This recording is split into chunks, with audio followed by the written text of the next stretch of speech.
Last Saturday at the World Wrestling that should read, last Saturday at the Woodville Oval, the gloves came off. And as a result, the Eagles go into this week's clash against Glenelg 2 stars short. Nick Salter and Adam Grokey were both found guilty at the tribunal on Tuesday night, and their absence could make all the difference today. The Bay set the bar pretty high last year, the minor premiers displaying toughness and constant pressure around the ball every week. But this year, they're 3-3 coming into round 8, and they're still smarting from a painful whipping at the hands of Norwood at the parade last Friday night. But the trip down the Anzac Highway is a time for tactics and strategy, because these two teams know each other pretty well.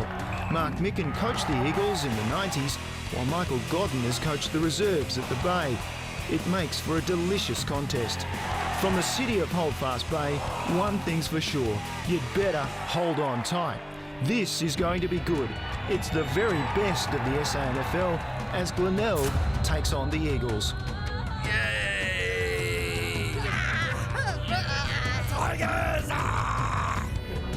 Grandstand football at the Bay this afternoon, and the job in front of both of these clubs. The Tigers desperate for a win. The Eagles sitting pretty on their perch atop the ladder, and Chiggy, I think everybody, the fans, we're ready for it. I think we're in for a good game of footy. The Eagles, with current form and the results this year, you'd say are the better team, there's no doubt about that, but 3 big outs for them certainly evens up the contest. Let's go back to what happened in round 7 for these two clubs. We'll start under lights at the Norwood Oval, and we might as well not even talk about Glenelg. They were pasted. They were pasted right from the start, and that man Taylor Walker, who delivered that pass in there, was a big factor for it. He certainly straightens Norwood up, and they were fantastic, Norwood, all around the ground, in around the tight footy, but then they carried it as well, delivered it and finished off. Here we are, Taylor Walker again going back for another shot, finish with 3 for the night. He's certainly a quality player that they won't have this week, going back to the Crows. One thing that has been said about the Tigers in past years is that pressure that they assert around the ball. They've really concentrated on stoppages, and yet that was an area where Nathan Bassett has got his red legs to absolutely whip the Tigers. Absolutely. Norwood were dominant around the football and winning the tight in hard footy. As you can see, they ran it well, and they finished off with more polish than what Glenelg did as well. So all over the ground, they absolutely dominated last Friday night. Absolutely, and they dominated on the scoreboard to the tune of 67 points, and that was Friday night under lights, so the Redlegs loved it. The Eagles, on the other hand, well, they were very happy to be at home against North Adelaide at Woodville, and it was a very big win for them as well, albeit if you look at the scoreline, if you look at the inside 50s and the statistics, in actual fact, the Roosters had a fair share of the ball. Yeah, well, if you look at it, 24 scoring shots to the Eagles, 22 to North. You'd imagine it was a lot closer game than it was. Eagles are going to be a good side in tight, as well as we mentioned with Glenelg and Norwood were last week. So that's where it'll be interesting today to see who wins that. They've also been really strong up forward, as we mentioned, with those guys out today. Will it even the count for Glenelg? Michael Godden's influence on the team? I think Michael Godden is a fantastic coach. He's got a very structured coach, set plays, all these types of things. So even when people go out of the side, the blokes who come up from the reserves know exactly where they've got to stand, what they've got to do. And that's why I think it won't have as big an impact as a lot of the people are saying with the outs today. Something a little familiar about the results for the two clubs. 67 points they have in common. The Eagles winning and the Tigers losing. So if you take a line through that, there's a little bit of room to be made up by the Tigers, and you could say that across this season, which hasn't been all that consistent. Well, we'll stay with the theme of under lights, and of course round 8 starting last night under lights, this time at the Richmond Oval, been a great success for the Bloods, and gee whiz, they do love the nightlife. They certainly do. It's been great for the SANFL, and especially Westies getting lights at Richmond this year. And Westies have been pretty impressive all year as well. They got off to an absolute flyer last night, kicking 7 in the first quarter. But then Port fought back and outscored them in the last 3 quarters. And as you can see there, we'll have the full highlights at quarter time. But Westies getting up in the first game of round 8 by 13 points over Port Adelaide, and that leaves Westies in 3rd place on the ladder. If we go down just to 4th place, 3 wins and 4 losses gets you 4th place on the SANFL ladder. Boy, things are tight and things are very inconsistent, bar maybe the Eagles and Central sitting there pretty at the top of the ladder. If we look through the leading goal kickers, we'll find that Nick Salter is a chance to be overtaken this afternoon. Brad Chambers, who hasn't been in fantastic form to start the season, still finds himself in 2nd place on the goal kicking ladder. Benny Warren and Rory Kirkby, who we'll see, of course, here this afternoon at the Pay, sharing 3rd spot on the ladder with 15 goals apiece. Onto the fixtures coming up in round 8. We'll have scores from Unley, where Sturt will be playing the Panthers, and I'm sure Brad Chambers will be looking forward to dobbing a couple of goals. And North Adelaide taking on those Redlegs out at Prospect. We'll see how the Redlegs handle daylight for a change. Gee, I wonder about this match though, and we've already mentioned that the job really is in front of the Tigers to take a step forward this afternoon. If we look through those statistics over time, since the Eagles Combine was formed in 1991, pretty much dominated Glenelg. Eagles certainly have dominated, and they had a very good 2000. From 2000 onwards, they've been a dominant team in the competition, whereas Glenelg have struggled, come back a bit in the last few years. I think it will be set up for a really good game today. Mark Soderstrom, as usual, is on the boundary, and Soder's a lot of work for the Bays to do. They are, but they are boosted by some big inclusions. Todd Grimer back from suspension. The other one to mention is James Seller, hurt his hamstring in round 2 of the AFL. He's back there as well. A good positive for Glenelg is now Benny Mills is back up and running, as we see him lead the team out there, is that 7 of their first choice defenders are available. Of course, 7 into 6 won't go. So expect maybe a Luke Panozzo who swung forward. Also Danny Meyer in the past, he's gone forward.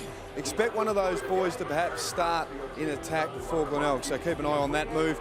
And there's been some pretty solid sessions on the track for the Tigers.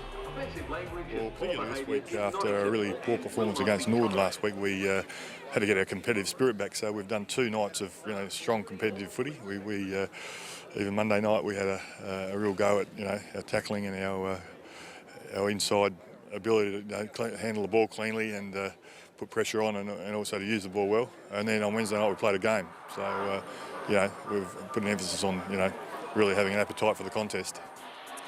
And we see Todd Grimer coming back into the side. He certainly balances up forward there. James Seller, another big inclusion for Glenelg. Mark Micken there, right on the money though. It's got to be the toughness around the footy. That's where it'll be won today. And so does for the Eagles, not so much about who's in, but how many outs, and about the reserves as well. Yeah, lots of changes there. We'll talk about those in a moment.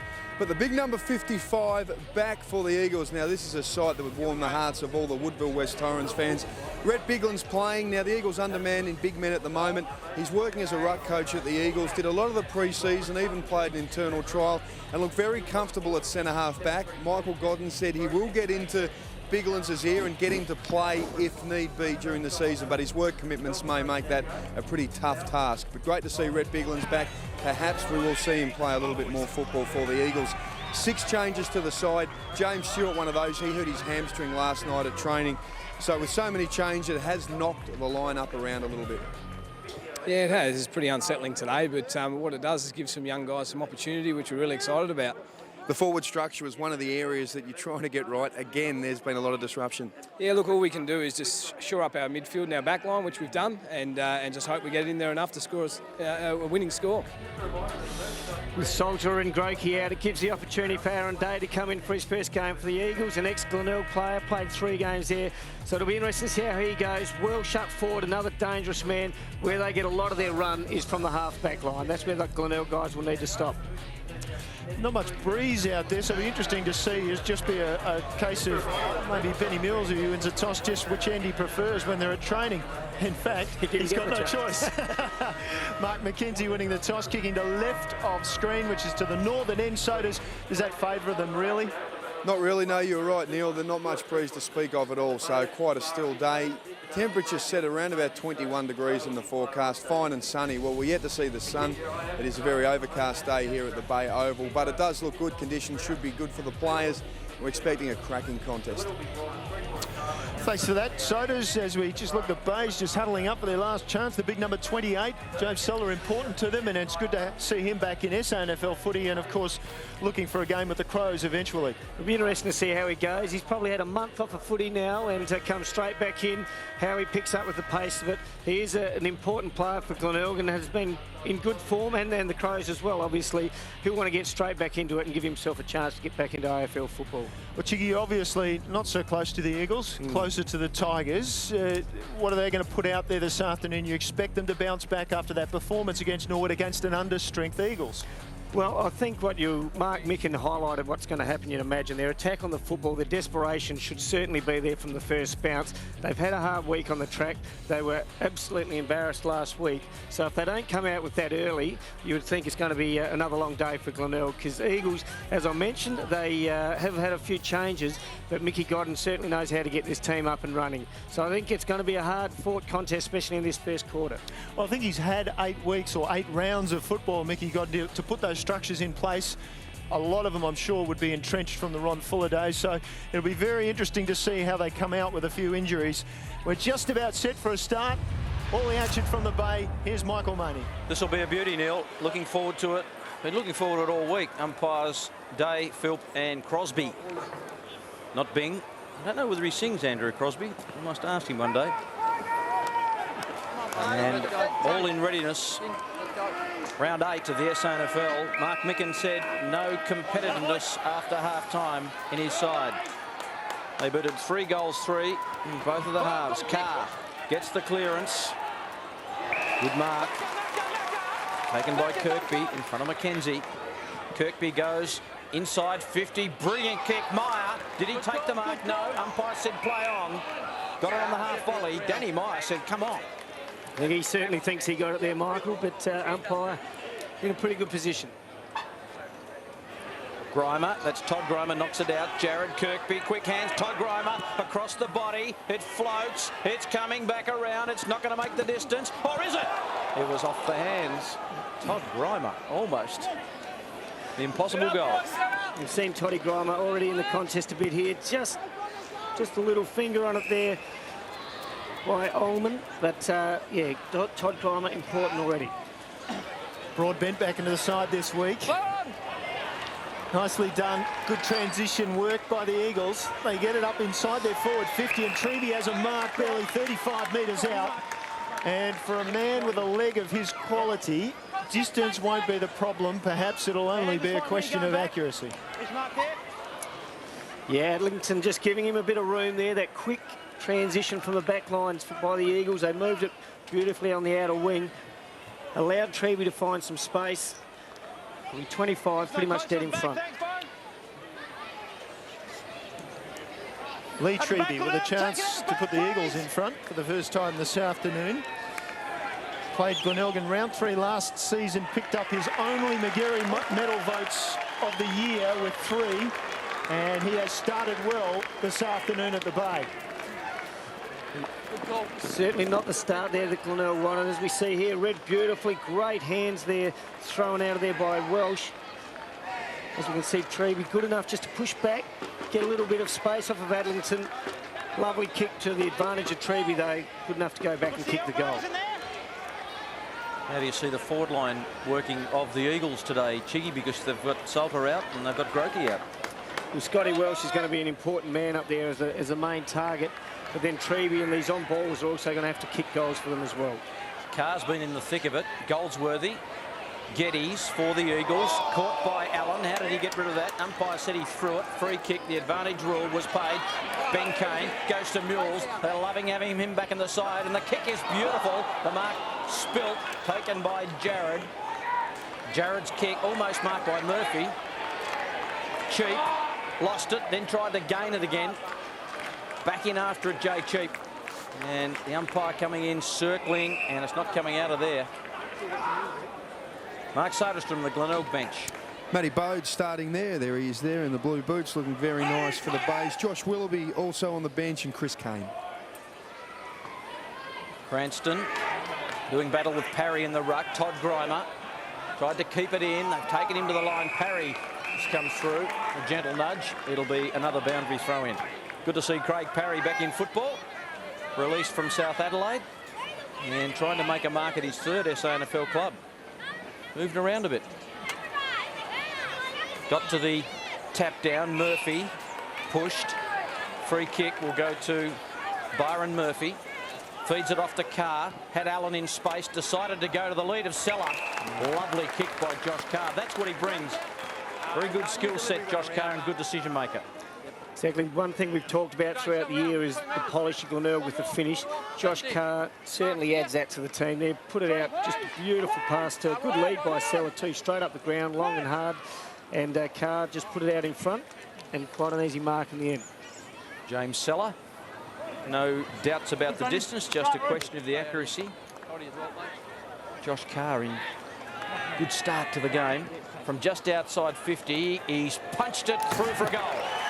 That'll give him some confidence, and he is a confidence player, James Seller. And if he gets on top of his game early, he will be quite a handful back there. And the Bays hit the lead. Yeah, as we see that kick there by Carr again, didn't overkick it, just gave it plenty of room out in front of Seller to run onto. It was a beautiful kick. James didn't actually contact that ball too well, but he did good enough to float it through in the end and get the reply that Glenelg needed. As we said, we thought it'd be tight and hard. It's been pretty open this first couple of minutes of the quarter. The Eagles get it forward. Murphy away with a blind turn to Nace. He's important for them. Carr was involved, and then Ben Kane off the left foot. And Alex Grimer leading out. Meyer hard on the lead. Goldsworthy intercepting. Now the Eagles will look to take and break from defence. Goldsworthy's kick towards centre wing was pretty good. Welsh plays on quickly. Down to centre half forward. Adlington read it best and very early for the Bays. Mules was involved, and then they get it wide. They've got Rudolph running. Rue Waltz on centre wing. He's away. No, he's not shut down. Powell comes to him late. Can't catch him. He's away inside half forward. Kick to count, yes. And Seller has it, who thought it might have been play on there. Just for a moment, he thought it wasn't a 15-metre kick. Probably good reason for that. I reckon it was only just 15 metres. Ruwalt was running at pace, wasn't he? He broke the line very nicely, but then he almost got himself into trouble. Pretty similar position to where James just kicked the last one. Let's see what his contact is like this time on the ball. James Seller. Well, that was going much better off the boot and less effective to the goal. Mark Soderstrom. On the bench there for the Eagles, Dale Simmons into the side as a last-minute inclusion for James Stewart, who jagged that hammy at training last night. Scotty Lewis, the ex-Bay boy, and debutant Sam Heinges from York Peninsula. Yeah, looking forward to seeing how he struts his stuff. Roundtree from half-back. Thompson back in the side. Pros listed player away to Welsh. Welsh goes into side 50. Good kick and finds Day against his old side. Aaron Day just dropped in the spot, had it delivered, and he'd have a shot from about 30 metres on a pretty reasonable angle. Again, Welsh, another important touch. He set up the first goal, kicking it to Treby in there. But now we're looking at Aaron Day lining up here. He'd want to get this first goal against Glenelg, his old team. Didn't play a lot of league football here. Thought he should have played more. That's why I ended up following Mickey Godden across to the Eagles and getting his first opportunity today. As we see blood rule coming off with Benny Mules. Quite common for Benny to get a bit of blood rule. Yeah, he knows how to put his head over the football. No question about that. I'll fix him up, just a bit of a blood nose. He'll be okay. With a bit of cotton wool. Steffa, they stuff that cotton wool up your nostrils. Jiggy. Fair way? Fair way until it stops the bleeding. Here's Aaron Day. A dream start for him against his old club. Good looking kick. Goal umpire just watches it float over the top. And Aaron Day, the first goal of the season for him. And all of a sudden, the Eagles back in front by 4 points. Again, here we see Thompson get the hands over. Welsh just finding himself a bit of space out there. Very similar to the last time he came through that half-forward area. Again, good skills, finished off, put it to the advantage of Day. And that's just what he would have wanted to do. As you can see, the players getting around him, knowing he's playing his first game against his old team. They certainly want to make him experience that. 3 lead changes already in this match. And we'll get a secondary ball up here. Interesting, Chiggy, two behinds from Glenelg, both resulting in goals at the other end for the Eagles, able to take it the length of the ground. Yeah, that is a concern. They've run it really well. It is a very open game at this stage. I thought it'd be fought in a lot closer. Whether that will change as the game wears on. Chris Kane at the back to Rudolph. Rudolph goes for Ben Kane. Was he inside? Yes, he was, said the umpire. It's play on. Down to half forward. Grimer sliding in, dropping it. That's Todd Grimer, and the umpire out there now rules it's over the boundary line. Todd Grimer, another of those forwards who you list as confidence players. Harry couldn't get it down. Chris, or rather Ben Kane, and now Allen and Tenace playing on the back play again. They're forced to go backwards. Meyer, high to the goal square. And lovely roving by Ruwalt, and he hooks it through for the goal. Good play there by Glenelg. Ruwalt finishing off, snapped it beautifully, read it off the pack. But again, it was just the pressure. You'll see here the pressure that Glenelg just put there by Danny Meyer, just putting it at the head of the square there. Always going to be hard for the defenders of the Eagles. Ruwalt positioned himself front and centre beautifully, didn't panic. Clean take there, then a lovely finish to get Glenelg's second goal of the day. Craig Parry just coming off for a spell, so we'll get our first look at Sammy Hindus in the ruck for the Eagles. Thanks, Mark. Underrated player, that man, Mark Ruwalt. Like the way he goes about his footy, very good player. And been a model of consistency, really, for the Bays over a number of years now. Let's have a look. He's got a leap on him, but Cranston got it down. Bode got the clearance, Todd Grimer and Grieger. Lewis had hold of Grimer and just kept holding him in the tackle, and he'll get a free kick, Todd Grimer. Just held on a bit long. He's working up the ground. Got it to Tenace. Tenace can normally hit targets, and Meyer's one of them. Second time he's dropped the mark on the lead. Ormond just cleans it up from the back, goes to the wing. Some good body work by Thompson, got Mules out of the way. Ben Kane used it away to Tenace. Mules had to get rid of it. It was a hot football.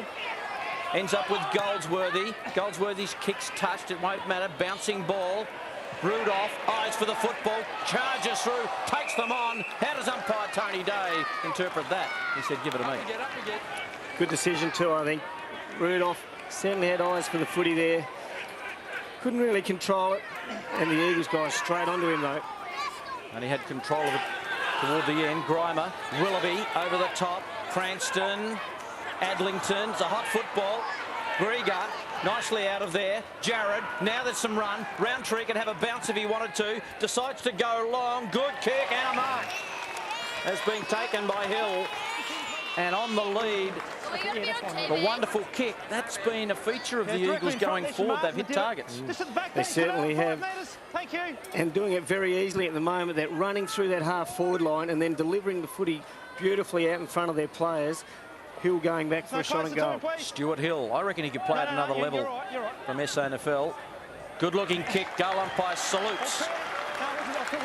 The Eagles are back in front. So it's a bit of a seesawing game at the moment, Chiggy. They just going up and down. And like you said, no in close stuff really. It's been a free-flowing game, and what a setup by Jared.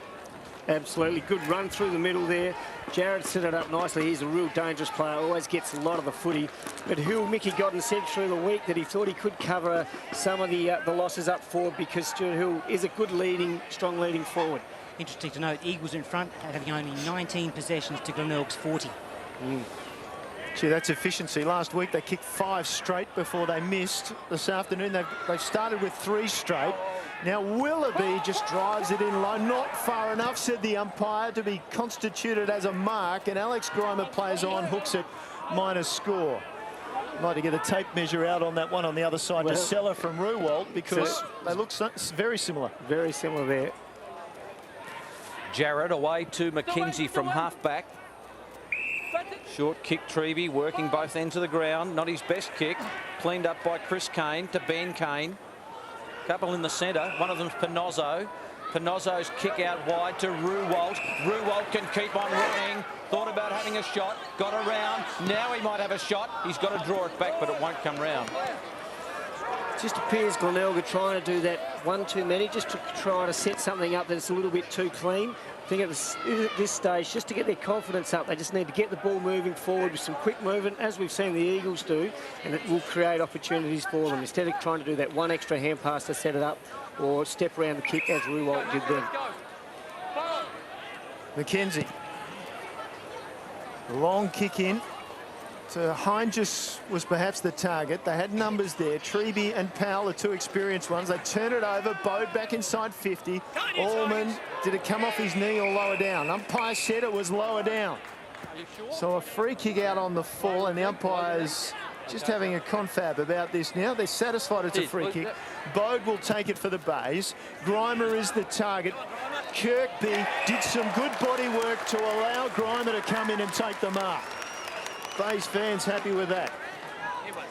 And that's the strength of Todd Grimer. His marking above his head is fantastic. He competes hard. If he doesn't mark it, he'll always bring it to the ground for players like Ruwalt and Bode and that to run onto. But generally, he does hold him. He's got very, very strong hands.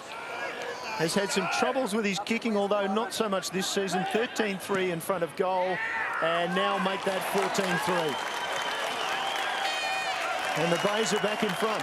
What a seesawing contest we have. So 100 goals for Grimer in SANFL footy, and it's been torturous at times for him in front of goal, but not this time. He's been fantastic this year. He's done some work over the summer with Robert Odie, and it's certainly paying dividends at the moment. 14-3, as you mentioned, he's and providing a great target for Glenelg up forward. Something they really lacked last week, and you can see he's had a big impact on this game already. So important that he gets his hands on that footy and converts. Here's Sikalella. Brilliantly dummied. Kicks high, inside 50, all the Bays here, and Rudolph picks it off at half-back. Just sat up, and a lot of players flanking him. Willoughby from half-back. Scott Seller in a bit of space out wide. Just holds onto the footy and waits for a lead to come from Alex Grimer. And he ran about 50 to 60 metres to get that good work by Grimer. He's between wing and half-back. Doesn't like what he sees going forward, so he pushes back to Mules, and then in short to Panozzo, and Chris Kane's got some space on the grandstand side, but just, the Eagles just manning up and manning space as well. Josh Carr gets onto that left boot, and the kick's got some hang in it, and Cheek just gets it and picks it off. He can run. He's got an open goal square. He goes in short, and that's a pretty good kick to Hill. He's just got to collect Hill. Can he get around? Handball, Goldsworthy, goal. They worked it well, the Eagles. Jay Cheek could have gone for the open goal square, decided on Hill. It looked like it might have come unstuck, but Goldsworthy ran into the square and kicked the easiest of goals. Again, another quick, easy movement into their forward line. Once again, Glenelg trying to be a little bit too cute through the middle there. Hill's been a good target for him up forward. Goldsworthy just gets the easy one in the square, but all the hard work done by Hill and Cheap running through the midfield. The Eagles keep the pressure on. The Josh Carr kick, just, well, when there were three players there, and just had a bit too much hang, didn't it? It's the toughest kick in football, isn't it, Chiggy? That square-up ball, if you don't get it right, it will really be dangerous. Ruwalt did some great body work, now gets it forward. Bouncing ball, Allman lost it for a second. Meyer did well, screws it back nicely. Grieger in pole position, bounce away from him. Chance for Kirkby, released it out the back. Now the experience of McKenzie takes it to the line with the fake fumble. In front of a scoreboard that's regularly changed over leaders. 7 lead changes in this game through the first 17 minutes. Possessions are still 2-1 at 60-30. No, play on! Carr looking to drive his way through that pack. No success. What's the arms, Rockman? What's the arms? Parry, lovely tap. Sikalella. He's usually so efficient. He held onto the ball because he had nothing down the line. Panozzo can sweep it into the middle. Dangerous kick again. There it was. Allen now got a block from the umpire, actually. Sent it forward. Kirkby took the mark. And the argument will come from Lee Treby, I think it was, who was arguing with the umpire, saying, well, you blocked me. You stopped me from getting to him. Yeah, it was fine. There's your mark. That's a classical mark by Kirkby. He likes coming over the back of the pack. Kirkby, usually very accurate, no exception. Gee, that ball had barely left his boot. He knew it was a goal. And dare I say it, another lead change. Glenelg now in front by 4 points. Let's have a close look at the umpire doing his best work as the ball came in. I think it might have been Hill, Neil, that was blocked for a run. Yep. But Lee Treby was certainly telling the umpire that it was a block. There's that mark, as I mentioned. Rory Kirkby loves coming 2 or 3 deep, and he's got the long arms. Another player that has got good, strong hands, and finished off with another nice goal for Glenelg. Former Hawthorn player, Rory Kirkby. Didn't quite make it at that level. Parry down, Sikalella, clearance might just go to the Eagles. They work it nicely, Broadbent off half back. His kick has just died a bit. I've got some work to do. Rudolph, well done, Welsh collected it, got the handball away. Jay Cheek, this is where he comes into his own. Wobbly old left footer is there. And we're on world record for lead changes, aren't we? That's the night. And amazingly, the Eagles up by 2. And it's certainly a shootout at the moment. We've had 9 goals scored. Here we go. You see, working hard again. You see Welsh doing some tough work in there, setting up another play with the good hands there, and Cheap finishing off. Dangerous player around goals. But again, just a little bit too easy with that quick entry into the Glenelg back line, I think. They've got to tighten up and get a bit of support through their midfield with a bit of pressure. Taken break by Bode. Great purchase on the ball on his non-preferred side. Allman and Meyer go down, and the ball just goes over the boundary line. Some great artistry here by the Pierce. It's synchronised diving. Allman, was he taken high? Yes, said the umpire. That arm drifting up high from Allen, I think it was. I'll never forget Danny Morton. Yes, yeah. That wasn't synchronised, nor was it in any way good for him, as it turned out. Danny Morton, when he was playing for the Power at Football Park. Now, Allman forced to go back defensively. So the Eagles just looking for some options. Bays have just manned up. That's how they've opposed them here, and it's worked.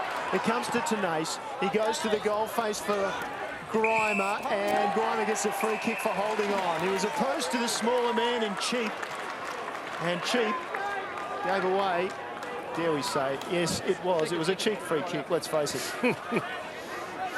Certainly there, though, I think a bit of holding on. Can't do that nowadays from a backman's point of view, unfortunately. But Toddy Grimer, again, providing the target up there. The quick kick in there puts the player under the pressure. See what he can do with it. For his second of the afternoon, and that was probably his worst kick of the afternoon. It was almost one of those things after training when you're looking to do helicopter kicks. It was not a great drop, but it was nonetheless effective. Well, I think he was Robert lucky. Odie had a heart attack. I think he was lucky he wasn't another 5 metres out. Here we see Tenace, just that quick one over his shoulder. Going to always put the young man in Cheap under pressure when you're standing a taller player like Grimer. And Todd just good enough to get that through. Wouldn't have wanted to be another 5 out. And they've taken him off because it was such a terrible kick. Horrible ball drop, but you won't worry about that. 10 lead changes in the first term. Quite a remarkable first term at the Bay. We might have another one before it's over. Here's Treby on the kick. Simmons just got in, tackle. Away it goes, Panozzo. Allen just fed it back, Adlington. Hanging handball. Kane's gone.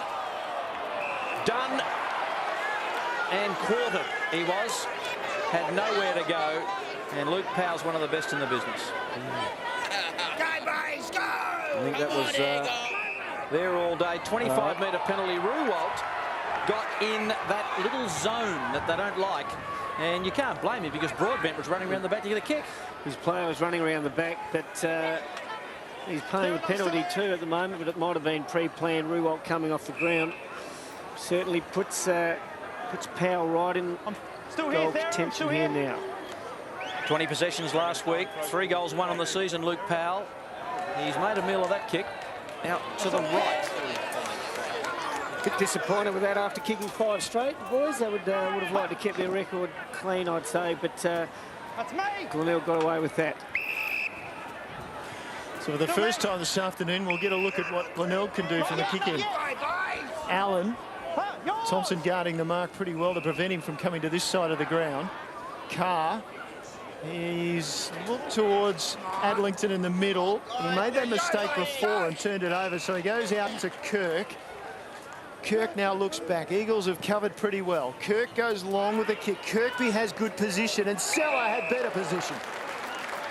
James Seller, good mark. In the pack, coming from behind, judged it. Jimmy. That's it. It was a very penetrating kick too. He kicked it from the centre wing. Put it out in front. James Seller shown a little bit in this first quarter too after pretty much a month off the footy. This is the stuff that we're expecting from James Seller, isn't it? Exactly what he's delivering at the moment. In all honesty, I was down here. I switched over and didn't give a good look at it. Saw the second half. James Seller from the boundary line. He just steps inside the arc of 50. And he leaves it narrow in the end. So the minus score, the Bay's now 5-5, the Eagles 5-1, and that mirrors their score last week. The Eagles kicked 5 straight to start the game and then stumbled. At quarter time, we'll have the highlights of last night's match. Another win for the Bloods under lights at Richmond. Watched a bit of that game last night, Neil. The entertaining match. McKenzie was entertaining but couldn't take the mark, and then got a free kick for being held. And now the umpires have got to bring him back because he's going to straighten up and have a shot for goal from about 214 metres out. If you're going to do it, you've got to do it right, Mike. So I believe, Nick. McKenzie.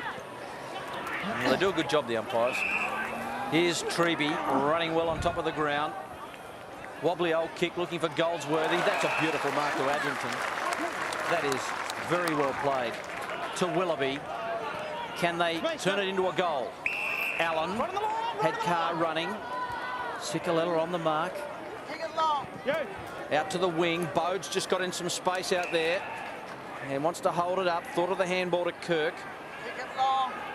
Just held on and waited for something down the line. Kirkby and Miles. Ball just flicks over the back and will run close. Miles will take it there.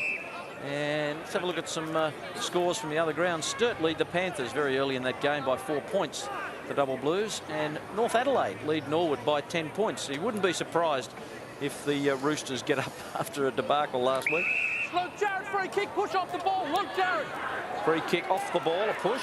Luke Jarrett will get it. The man they call Flash. Kicked a beautiful goal last week. Very good play. He's got under this kick, though. And sets it up for Kirk to thump it away. Ball gets punched away by Adlington. Allen chopped off well by Roundtree. Roundtree had a bounce. He's a good player, this bloke. He's got plenty of pace. Got a good shepherd off the ball. That was terrific, I think, by Simmons. Roundtree's just going and looks at a goal. And he just got it over across the face. Mules. Panozzo, and on the rebound, here come Glenelg. Panozzo. He's got Kane running for him on centre wing. Grieger's come up. No, it's Miles has come up to just take the mark and shut him down. And so as a result, Ben Kane forced to slow down. Kirkby perhaps the target here, opposed to Hill. Kirkby using the body well, couldn't take the mark, and Jarrett just taking possession as the ball crossed the line. Umpire Tony Day calling for the ball to be thrown in. Rory Kirkby. You wonder why he couldn't make it at Hawthorn. He's a left footer after all. Yeah, I never worked it out. And Goldsworthy just walking the boundary line. He's come off the field for the Eagles and the ball. I think I just worked it out. Alistair Clarkson wasn't at Hawthorn when Rory Kirkby was. Could be. Tony Day throws the ball in the air. Parry looks to make contact, puts it out to the open. Chris Kane read it pretty well. Look for Kirkby. Below his knees was awkward. Bode couldn't get to it. Tony, you're right. 4 points the margin. What an opening quarter. Eagles with a record of 5 wins and 1 loss, sitting on top of the ladder. And Glenelg with 3 wins and 3 losses, going into this game in 5th. Parry to the front, nicely taken by Cicolella. Oh, he didn't like what he saw. That was clever. Grieger's not a preferred kicker. Oh, and he's caught. Oh, the umpire called play on. Allman's away, back to Grieger. We'll want to handball it quicker this time. Cicolella held it. Parry wasn't the best choice either. Got one high, more upsetting for the locals. That was always going to be a popular call, wasn't it, after missing the first one? That's like putting the knife in. Here's the first tackle. Yeah, you'd say he's probably a bit stiff not to get hold of the ball there. Well, the umpire put the first knife in, then he twisted the second. Here's Treby. Lewis, that's a good collect. And the short kick wasn't meant for Mackenzie. He couldn't hold on. It was a bit hot for him. Finozzo on the ground was all right, and he got a push. So Tony Day restores order for the Glenelg crowd. Yeah, I don't know about that. Didn't seem a lot in that either. Might have been the evening upper. Oh, that's a brilliant mark on the outer side by Ben Kane. We've seen some outstanding football in this first term. If Kirkby can mark, this will be outstanding. He can't. Over the back parry. He's got a slight slap on it. Josh Carr with the body. You'd expect that. Treby went sprawling. Here's Kirkby. Uses Chris Kane. He's got to get some elevation. He does this time. It's 3-on-1. Was he dumped after he kicked it? Well, he was, according to the umpire, but if you look at where the ball went and what happened, I think he was pushed as he kicked it. I think he was pushed as he kicked it, as you said. So you'd probably say... Well... And in the meantime, Alex Grimer went for a check side from about 40 metres out. Let's have a look at it here again. It's probably a little bit stiff. It was pushed in the back. It certainly did it. Here we go, Benny Kane with that great grab in the middle. Just a moments before again. Good midfielder, great take from Ben Kane. And we can bring that to you because unusually in football these days, there's actually a pause after the ball was kicked through for the minor score. Now Jared has Grieger wide on this side, opts to just take it and take off. Calls for a shepherd and then goes as long as possible. Bays have some good numbers back there. Cranston with the mark, wants to play on quickly. Hand pass was awkward, Carr took it well. Now they go forward from Adlington and then to Nace, and the siren will beat him, but it will still count, that minor score. And it'll be 1 goal even, the difference in what was a very, very open and exciting first term here at the Bay. It's Glenelg 5-7-37, the Eagles 5-1-31. Well, it was a very interesting first quarter by both teams. We expected it to be a bit of a tough, hard-hitting match, but it was the complete opposite of that. It was a big shootout. We've had something like 5-6 to 5-1, so we've had a lot of scoring shots from both teams, and it's just been a pretty entertaining game of football so far now. Absolutely, and it's one that, of course, the Bays are in front on the scoreboard, but as we know, the scoreboard checked over for the other team being in front several times in that quarter. In fact, 10 in all was the number of lead changes. Well, we'll go from this game to last night's game. Westies taking on Port Adelaide, and we've got some extended highlights now. Shay Moyle cut these up for us, and I know they're extended because he's a big Bloods fan and he's happy that they're on a bit of a roll after last night. Now, they had a great first quarter and moderate for the rest of the game, you'd say. Well, it appears that way when you look at the scoreboard. Got off to an absolute fire, kicking 7 goals in the first quarter. And then Port, as they will always do, come back and keep working hard throughout the game and actually get back into it. And Westies only holding on in the end. And there we go. We had Caruso just finishing off there with a nice goal. Westies were just pretty so dominant in that first quarter. Absolutely controlling the game of footy.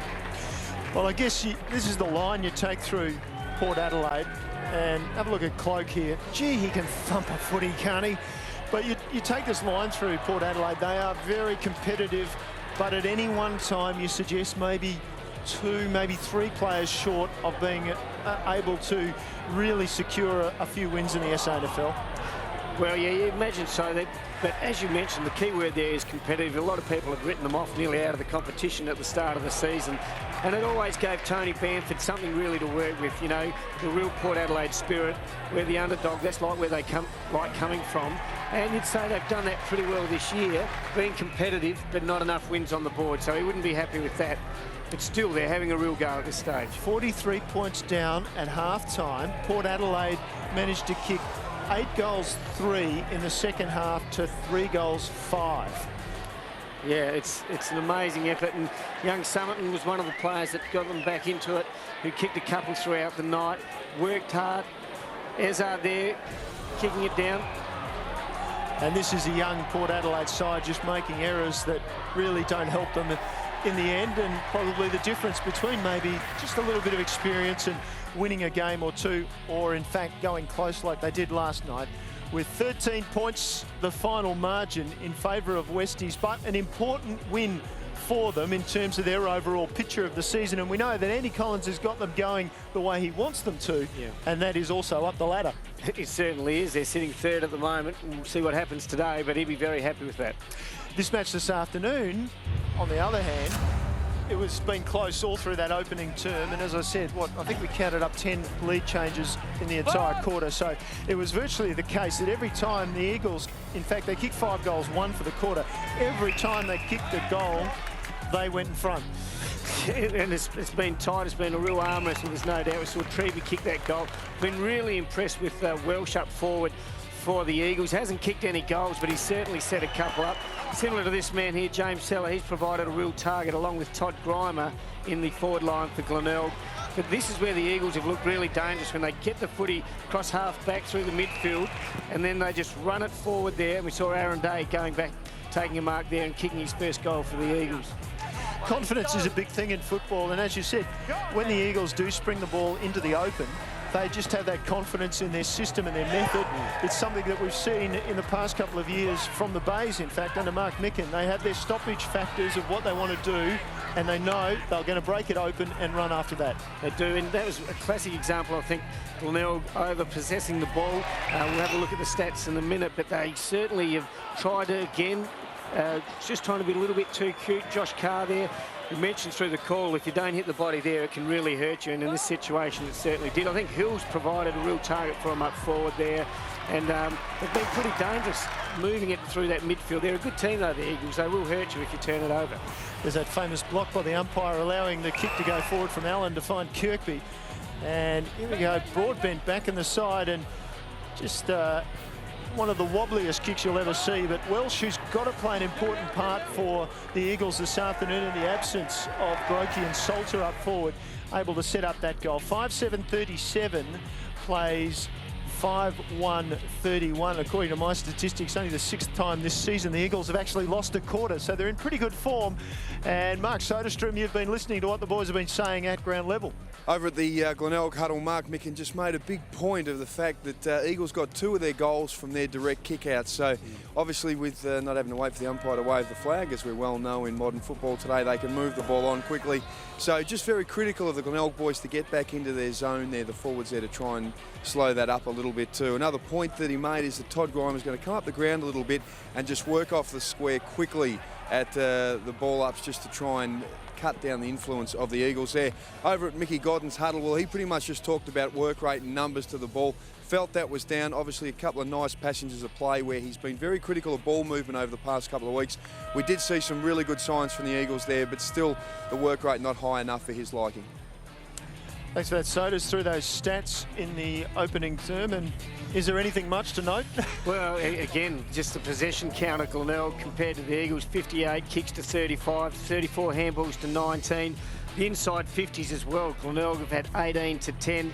And the centre breaks, they're being pretty dominant out of the centre square. So if you look at the stats, you'd say Glenelg will be winning the game easily, but we've just seen how efficient the Eagles are and possibly how much Glenelg are overusing the footy. Let's go with the second term. Here's Michael Manning. Round 8 of SANFL football, and I don't think we've seen a better quarter than that. That was scintillating football by both teams, and Glenelg lead it by 6 inaccurate kicks. 5-7 to 5-1. Parry in the ruck, Cranston down, looking for Tenace, and it's held up in the centre. Not much structurally has happened. I'll give you a couple of minutes to have a look, Cheeky, to see if both teams have structured up. McKenzie's on Todd Grimer, I can see that. Powell gets the clearance. Ball was touched, bouncing ball. Welsh missed it.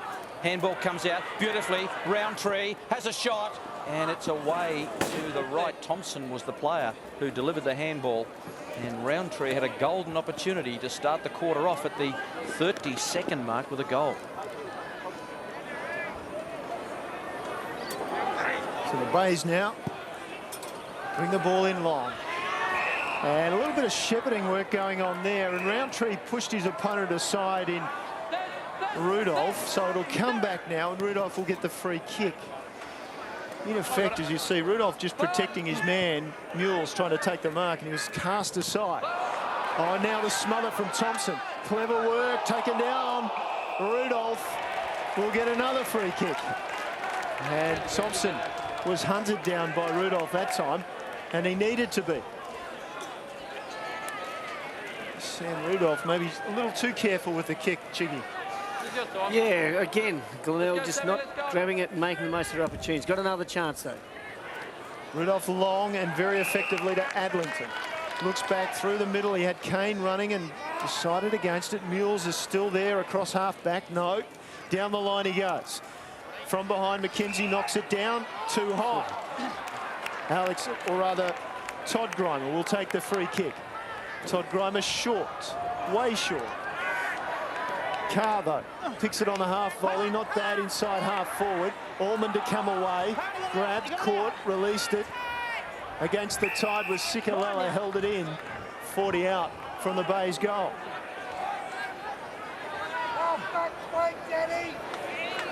Crowd in, making plenty of noise. Parry out of the ruck, did get rid of it. The umpire deemed that to Nace. Away to Allen. Allen tries to straighten up, gives it to Meyer. Meyer, scrubby old kick. Will run to the line. Grieger will see it there. Tried to keep it in to get it to Jared. Seller was all, Kirkby was on the case. Boundary throw in. Deep inside Glenelg's attacking zone. Push the elbows. Seller to do the ruck work. Short throw in, really. Seller grabbed it, lost it. Ormond shook the tackle.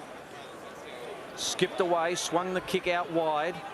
Bouncing ball, no one can collect it. Cranston with some work. Well done, the handball comes out to Rudolph. Mules. Short kick. Did that go 15? Umpire said no. Cranston took it. Ben Kane can't get it. No free kick to Welsh. Played for it. Treby. Handball to Broadbent. Broadbent's handball over the top to Lewis. Oh, I think he saw Mules coming. Dropped the footy. Mules back on it. Away to Panozzo. Panozzo wanted to go laterally. Teammate said just kick it and kick it to this man, Bode. And goodness me, it hasn't rained yet, but I tell you what, that's gone high. Big fly too from Parry, couldn't mark it. Slapped it out. Opportunity for Roundtree. Had to wait. Caught. Adlington's got him. He's got no chance of getting rid of that. It's the ball up. Both sides did that pretty well in the end. He read for the footy well, but Adlington did it well without giving a free away as well. Well, Craig Parry was brave there, just showing his quality, going back into the pack.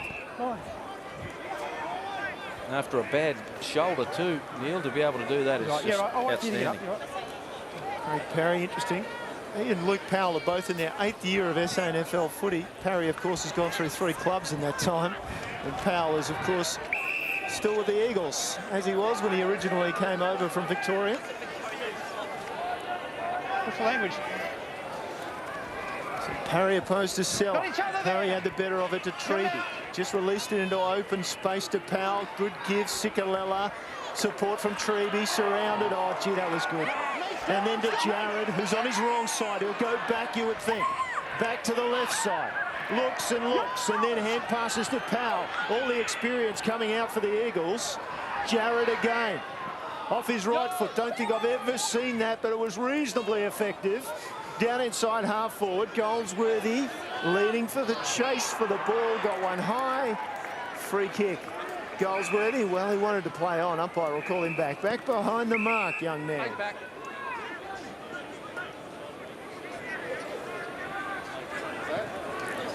Certainly there, that free, just a little bit sloppy. Goldsworthy, meanwhile, has Welsh somehow able to find space inside 50. Kirk just sagged off him a bit.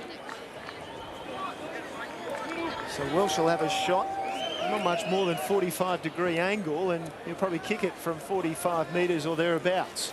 He is a fantastic kick, if somewhat a stuttering approach.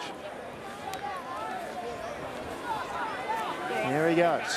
Scott Welsh. Narrow with the kick.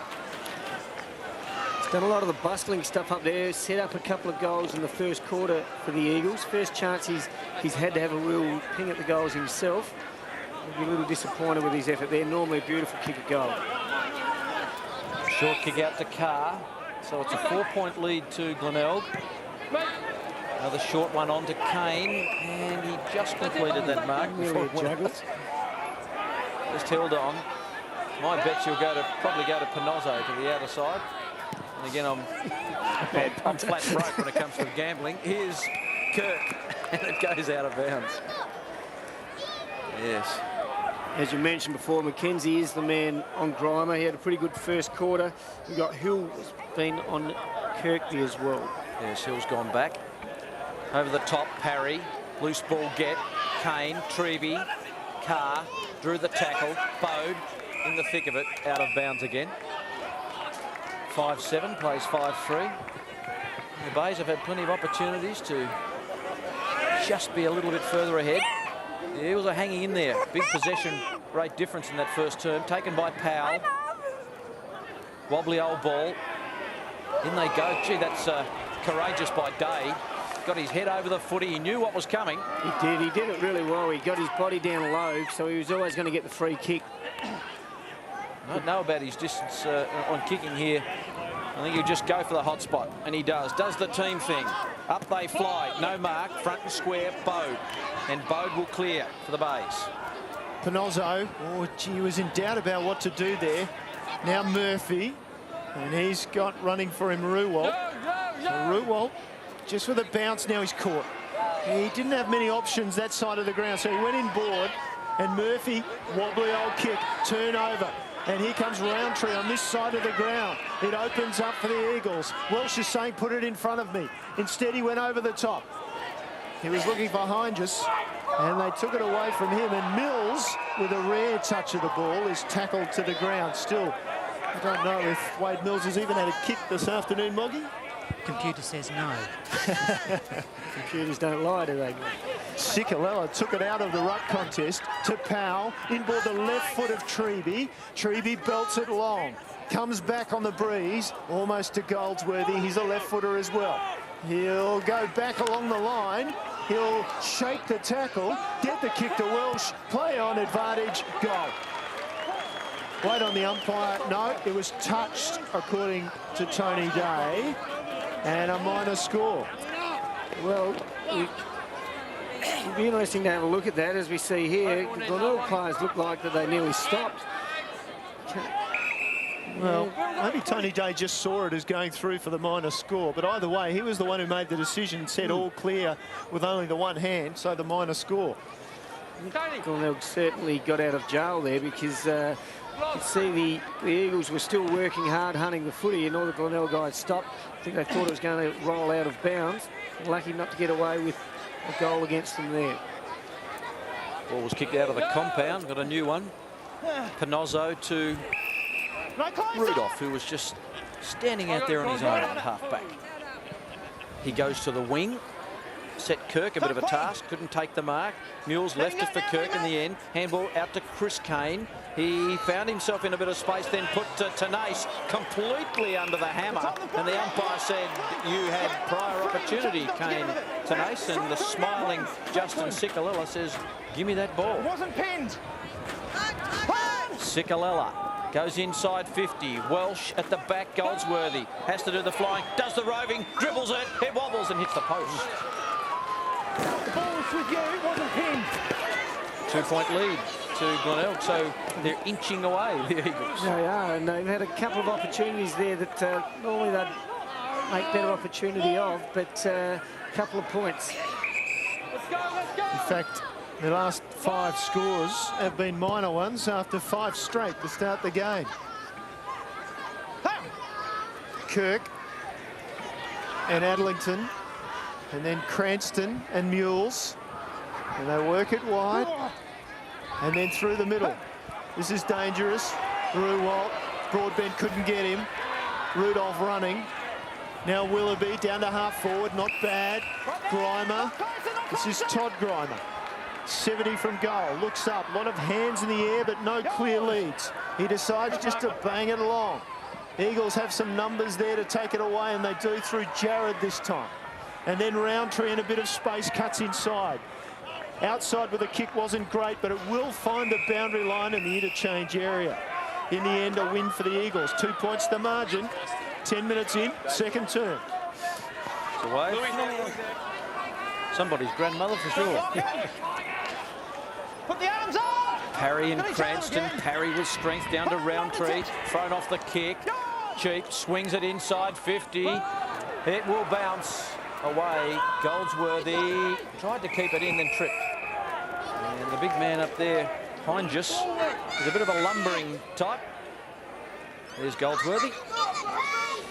Eagles certainly getting it inside 50 a lot more than Glenelg at the moment. Glenelg really struggling to get it outside of the Eagles in 50-metre mark. Got some work to do here, the Tigers. Well done by Kane. Rudolph out into space. Willoughby hasn't had that much of it. Josh Willoughby, hands and knees stuff, got it to Kirk at half back. What didn't the captain do? Not the captain of this side, but Kirk goes away to Grimer. Can't take the mark. Treby over the top. Lewis hasn't had much of it. Started on the bench. Scott Lewis, piercing kick in, looking for Welsh. Beautiful fist by Rudolph. It goes to Geddes. Geddes lines up and pumps it home. Oh, that was a beautiful kick by Brad Geddes. It fell in his lap and he lapped it up. And Scott Lewis too, he saw the pass coming from there. You see it here, he's a left footer, he's got a beautiful leg on him. Didn't do much wrong with that either, just that Sammy Rudolph was right with Welsh. But Geddes, front and centre, read the pack beautifully. Took the ball cleanly, finished off with a good goal. Eagles had to work pretty hard for that, they've had it in there a lot. Finally finished off with the goal. Brad Geddes first for the day. Inside 50 this quarter, 10-3 in favour of the Eagles. And they've produced 5 clear scoring opportunities, and that's their first goal. And finally, we have another lead change. Here's McKenzie out of the middle. He goes long and direct. And over the top, Heinges. Well, I was watching that, and Treby had got rid of his man Adlington at the front. And he was about to reach up and take the ball, and Heinges just came storming over the back. Very confident grab for a first gamer. Let's go back and see how we kick it. What a lovely take. Sam Heinges for his first goal. Way left. Another minor score for the Eagles. Their margin now 5 points. Really interesting period of the game here. There have been, through most games, especially when Glenelg have lost, teams have been able to get away and get a 5 or 6 goal break there. See a couple of kids not quite happy with the day. No. So this will be interesting to see if Glenelg can break that now, get back. The Eagles haven't hurt them as much as they should have with all the dominant play they've had this quarter. The umpire calls Pinozzo to get on with the job. He keeps it close to the line, and Welsh got hands on it, and it'll be a boundary throw in. That's a win to the Eagles, because they keep it inside their forward 50 just. But Pinozzo had nothing short and just decided to bang out wide. I reckon they'll be arguing the point at the end of the game, those two. That was Mrs. Simons, one of the mother of Tony Simons. All right. She definitely didn't have the Eagles to scarf on Chicky, I'll tell you. I know she's missed a game in 20 years. Oh, that's fantastic. There we go. Yeah. On the left there. Picture of concentration too. Scramble of players. And on the bottom of that, I think is Rory Kirkby down there on the bottom. No, James Seller. James Seller, it is too. James probably gone into the ruck, which I don't mind. He's a pretty good palmer of the football, James. Miles knocked it down. Welsh tried to take it through. Byron Murphy scraped it back in, got on hands and knees and somehow fed it out. And the kick was away by Willoughby. High. Roundtree will see it to the line. Let's have a look at some scores on the other grounds. The Panthers in front of Sturt by a point, but early days, probably in the second quarter there. North lead Norwood just by 1 straight kick. So I think North led by a little bit more than that when we caught up with the score earlier in that first term. Coming out. See Adlington coming off there, limping a bit. He did come off last week against Norwood with an injury as well. We weren't sure whether he was going to get up for this game, so hopefully from Glenelg's point of view, it's nothing too bad. Allen going on for the base. Geddes off the left foot high. Rudolph from the side, just couldn't pull it in. Tenace did, taken to ground. Now, this is more the struggle we thought we'd get from these two sides. Exactly, like the first quarter was so open. This quarter is pretty much the opposite. It's a real slog in and tight. Well, Roundtree's been given a free kick here. Josh Carr, the offender, chatting with the umpire, I'm sure, in pleasant terms about why that free kick was given away. The umpire signalled it was high. So Roundtree just see, there has been a bit of breeze from the looks of it that might help him here. He goes all the way to the line and a bit beyond for the minus score.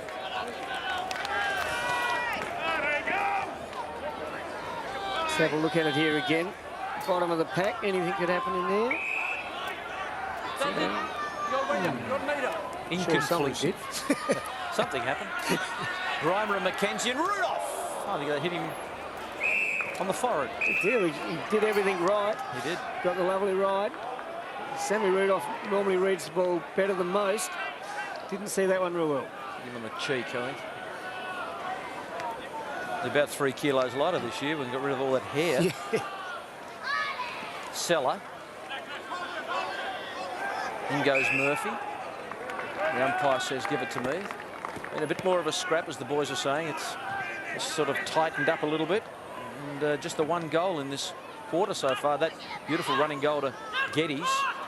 Lewis tried to get through. Free kick in the back will go to Ty Allen. He'll look. Let's have a look. Drove him into the turf. In the meantime, Treby, bouncing ball. Hine just can't get it. Experience. Mules to the outer side. And that man, Sam's got it. Willoughby next in the chain. Just holds it up. Looked inside quickly. Didn't have anybody available. So he goes for Carr, who does the same thing. He was going to go to Seller and then opted for the down the line to Murphy.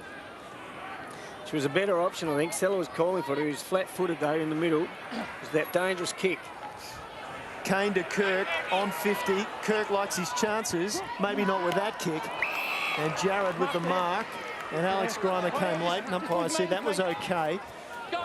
Shorty goes to McKenzie. Hasn't seen much of the ball this afternoon. Lewis, who's a very good kick, who was touched, but they had 2-on-1 here. Carr challenged. Good shepherd by Welsh. Now it comes out the back. The kick forward from Broadbent. He looked for Simmons, who clashed with Heinges. And Allen gets a rare kick away. High but effective. Panozzo. And then Seller loose at centre halfback. Thought Allen put a handball back there a moment ago, but Panozzo peeled the kick off Chris Kane. He's the spare parts man. Patch him up. Panozzo kept running. Myers on a long lead.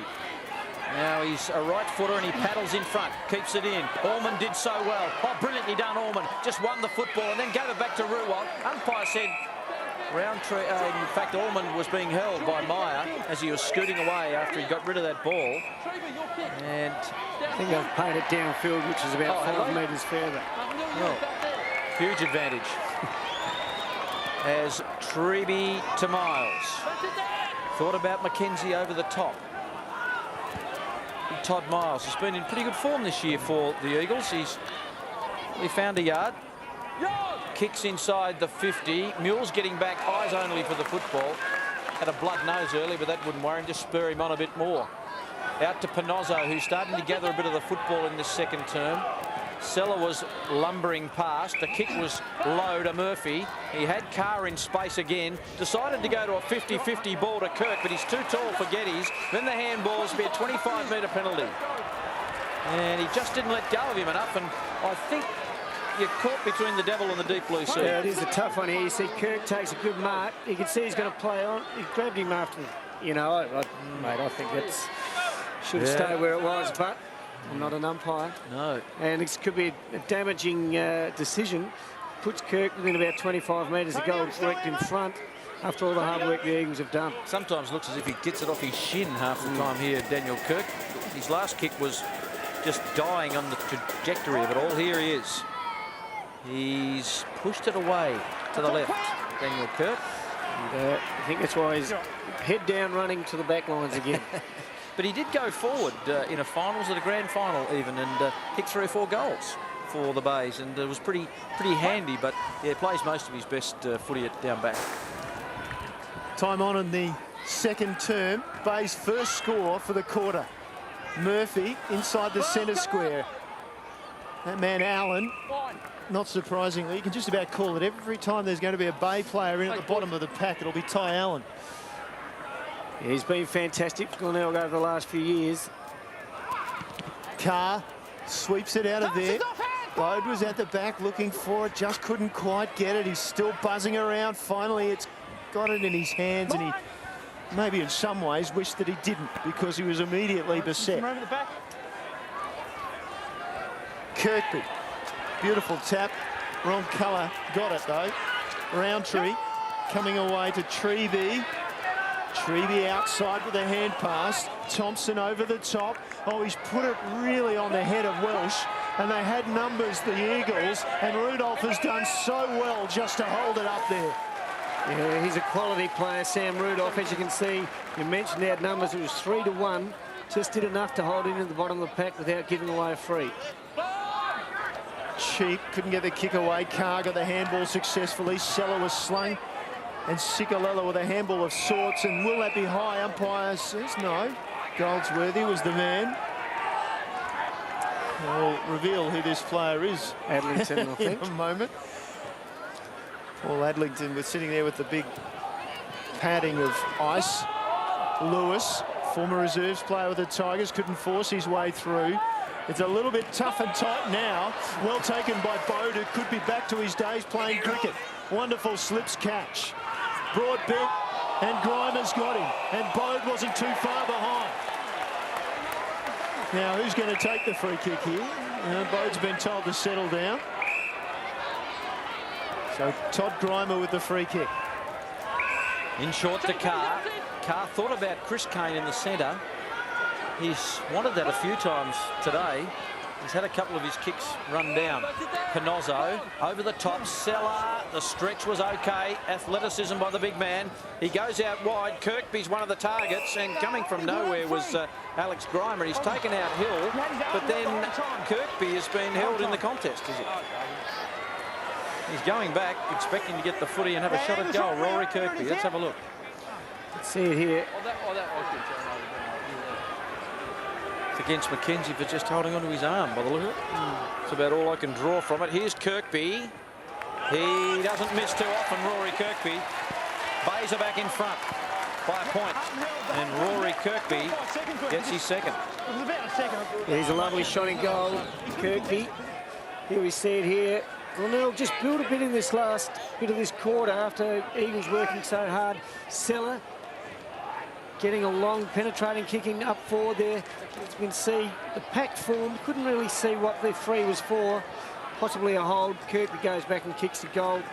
So after all the work that's been going on this quarter, Glenelg kicked 1-1 and the Eagles 1-7, I think it is. 1-6, you exaggerate.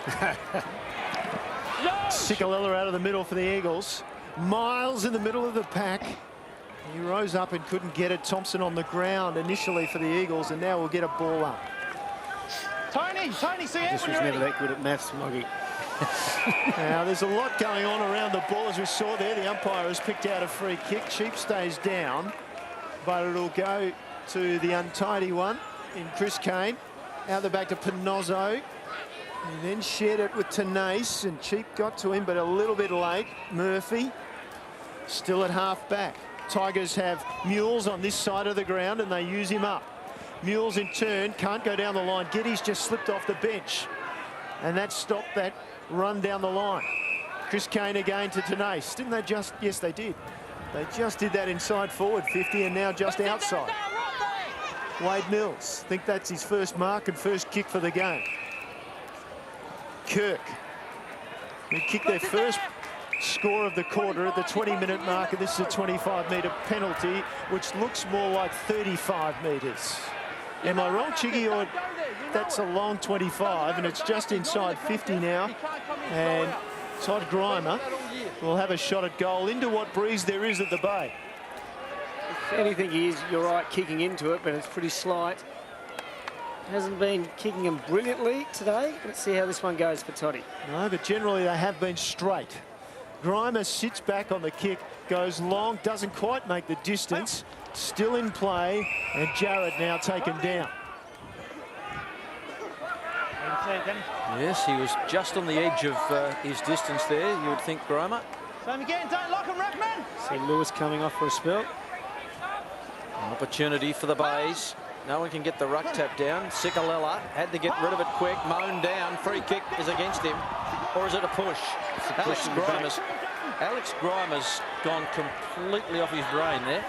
Probably a bit stiff. It was from behind. I think Sikalella was the man who was throwing himself forward, but the umpire's in better position than us.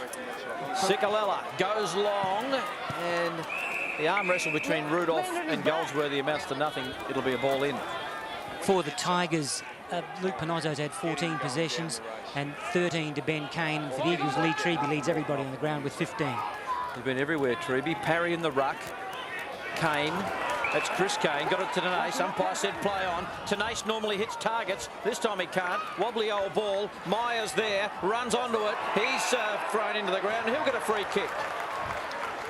Well, I think if you're going to be consistent, you will play that one. Yeah, absolutely. I think it's not a lot different to the first one. Hit the ball hard. Not a lot the Eagles player could do about that, really. It was just the motion, or the momentum of the body was going forward. Normally a pretty good kick, Danny Meyer, right on the siren here. So he'll take his time, go back and have a shot. Well, they lead by a point, and this to make it 7. Danny Meyer has booted 2 goals straight this year from 45. It's a helicopter, but it's a pretty effective helicopter. It's a good way to get around in the air, and Danny Meyer won't argue with that. He's got 3 straight for the year, but he kicks his first of this game, and at half-time, the Bays lead by 7 points. They're 7-8-50, Jiggy. Eagles 6-7-43. Scoring was down, but intensity in that quarter was up. Well, that was more what we expected to see at the start of the game, I believe, and tight, hard footy in there. The Eagles were a little bit stiff. They had a lot of opportunity, especially in the first half of that quarter, but then the Bays just absorbed that. I thought the Bays back line did it pretty well, and then good enough in the end to get a couple of late goals. The Eagles boys will be pretty disappointed with that as they walk off the oval. Still, it's right open, this match of footy. It'll be interesting to see what happens. Half-time of the Bay, it's Glenelg 7-8-50, the Eagles 6-7-43, a 7-point margin in favour of the Tigers. They'd be very pleased with that, given they hadn't scored until the 20-minute mark of that second term. It was scoreless until then, and then a couple of goals in time on has seen them take that advantage into half-time. Well, let's look at the under-18s. Round 7, a lot more predictable than this game's been. If you were wanting a thrilling close-fought contest, then you came to the wrong place. Prospect Oval was the scene of the most brutal bloodbath since the Texas Chainsaw Massacre. And even then, old Leatherface had more compassion on his victims than the Eagles did last Saturday. Scoreless in the first quarter, the Roosters must have wanted to go home. Oh, that's right, they were at home. And after a 29-point win out at Elizabeth last week, there were high hopes for this record-breaking North Adelaide team. Record-breaking because they've won more games this season than they did for all of last season. But the only records that got broken were in the Eagles' favour. Let's start with the most goals scored by one team in an under-18 fixture, 33. Biggest winning margin in an under-18 fixture, 33 goals. And most goals scored by an individual in an under-18 fixture. That went to Jared Harding. The 17-year-old's 36 possessions and 10 goals netted him the MVP award for round 7. Jared's accuracy in front of goal was nothing short of sublime, and one of the best performances seen in the under-18s. Jared outmarked, outran and outplayed the Roosters' defence for a solid 4 quarters, scoring just 4 behinds among his 10 goals. The Eagles will be pleased that Jared is not in the state squad. They get to keep him for the whole season. Also on 5 for the Eagles was Patrick Senor. With 13 kicks and 15 handballs, the Henley Football Club star was a major contributor up front, also adding one of the 33 goals kicked for Woodville West Torrens. Chris Flavel from Kadina added 5 goals on a magnificent afternoon for football. That's of course assuming you were wearing green and gold. Kim Edwards booted both of North's goals in the second quarter, and then the Roosters never found the big sticks again.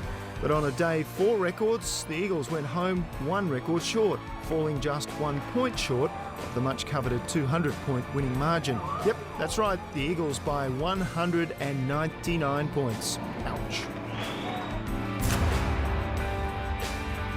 On Friday night at the parade, the Norwood League side handed out a flogging to the Tigers in one of the biggest upsets of the year.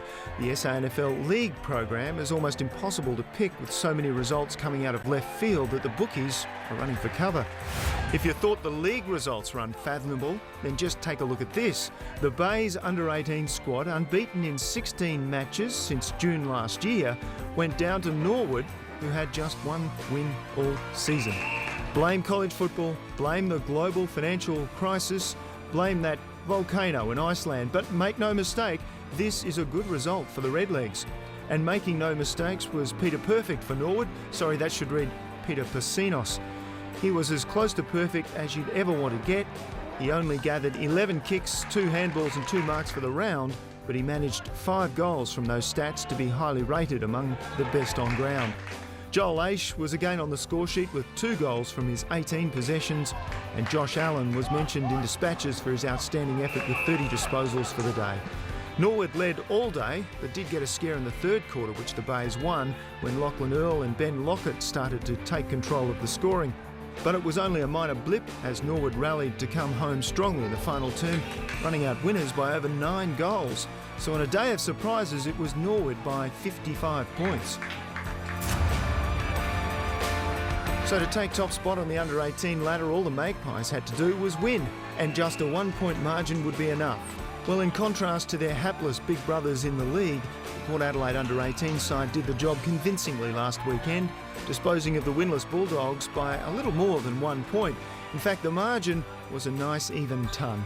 Hang on a minute, are we looking at the right fixture? Didn't Port already play Centrals this year? Back in round 1 at the Alberton Oval? Well, yes, they did, and we're not experiencing deja vu. Port won by an even ton back then too. Go figure. So back to this match, and it's safe to say Central District is in real bother this year, winless and second to bottom, courtesy of the Panthers. Grant Coffey's under-18 side has a percentage of just 28.5, thanks largely to being beaten by 100 or more points on 3 occasions this year. It is going to be a long season at the Ponderosa. On the other hand, the Magpies are right where they want to be, at the top. And in round 7, it was thanks to performances like this from Trent Heffernan, the number 15 scoring 5 goals from 26 disposals and 9 marks. The 17-year-old from the Port Districts Football Club has made an impression up front this season with 13 goals from his 6 outings. Also on the scoreboard for the Magpies was Paul Drayman. His is a name that seems to pop up nearly every week in our under-18 wrap. This week he scored 1 goal from 25 disposals to be named best on ground for Port. Good effort, Paul. There are only 3 goal kickers for the Dogs, Alexander Reinke, Lachlan Agars and Daniel Golding with 2.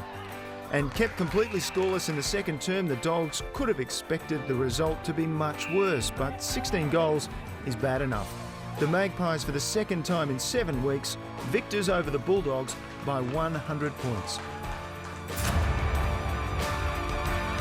And so to the final match for round 7, and it was at the Noarlunga Oval, with the Doggies running into trouble 60 kilometres to the north.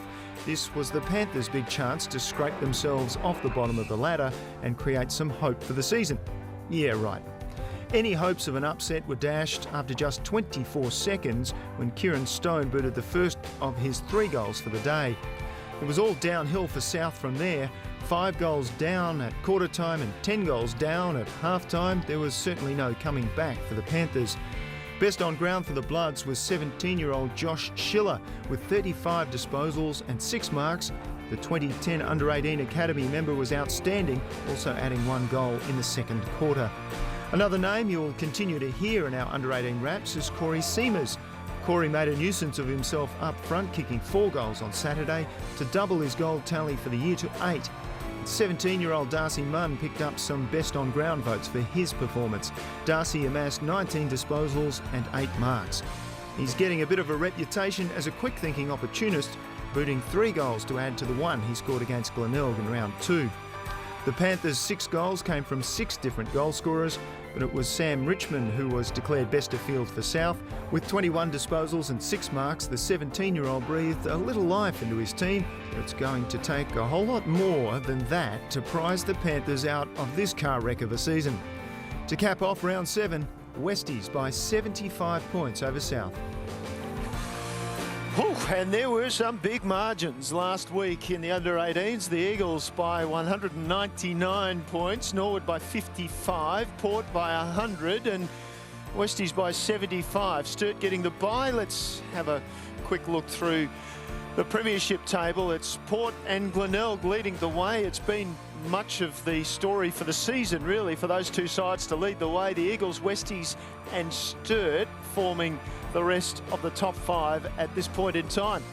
We're going to have a look at the leading goal kickers in the under-18s after round 7. Remember, there's still a little way to go before we get to real troubles for these sides with the under-18 national championships. Of course, a few more players will be dragged out of the competition, as well as college football. Jared Harding leading the way, though, with 29 at the moment. Darcy Armfield with 22 goals, and then a lot of players, as you see there, in the teens. Well, time to have a look now around the country with the other competitions that the ABC covers, and we're going to start across in the west with the WAFL. It was second versus third when East Fremantle hosted Subiaco at round 8 of the Waffle. The visitors first to strike on the scoreboard through Chad Cossum, while the Sharks had plenty of opportunities, but could only reduce the margin by single digits. Daniel Dolby eventually kicked truly as the Sharks led by that margin at quarter time. And East Fremantle at last. Better ball movement was the key to the Lions' rejuvenation as Blake Broadhurst gave them the lead before Cossum pounced again. Sends it goal and Chad Cossum has got his second.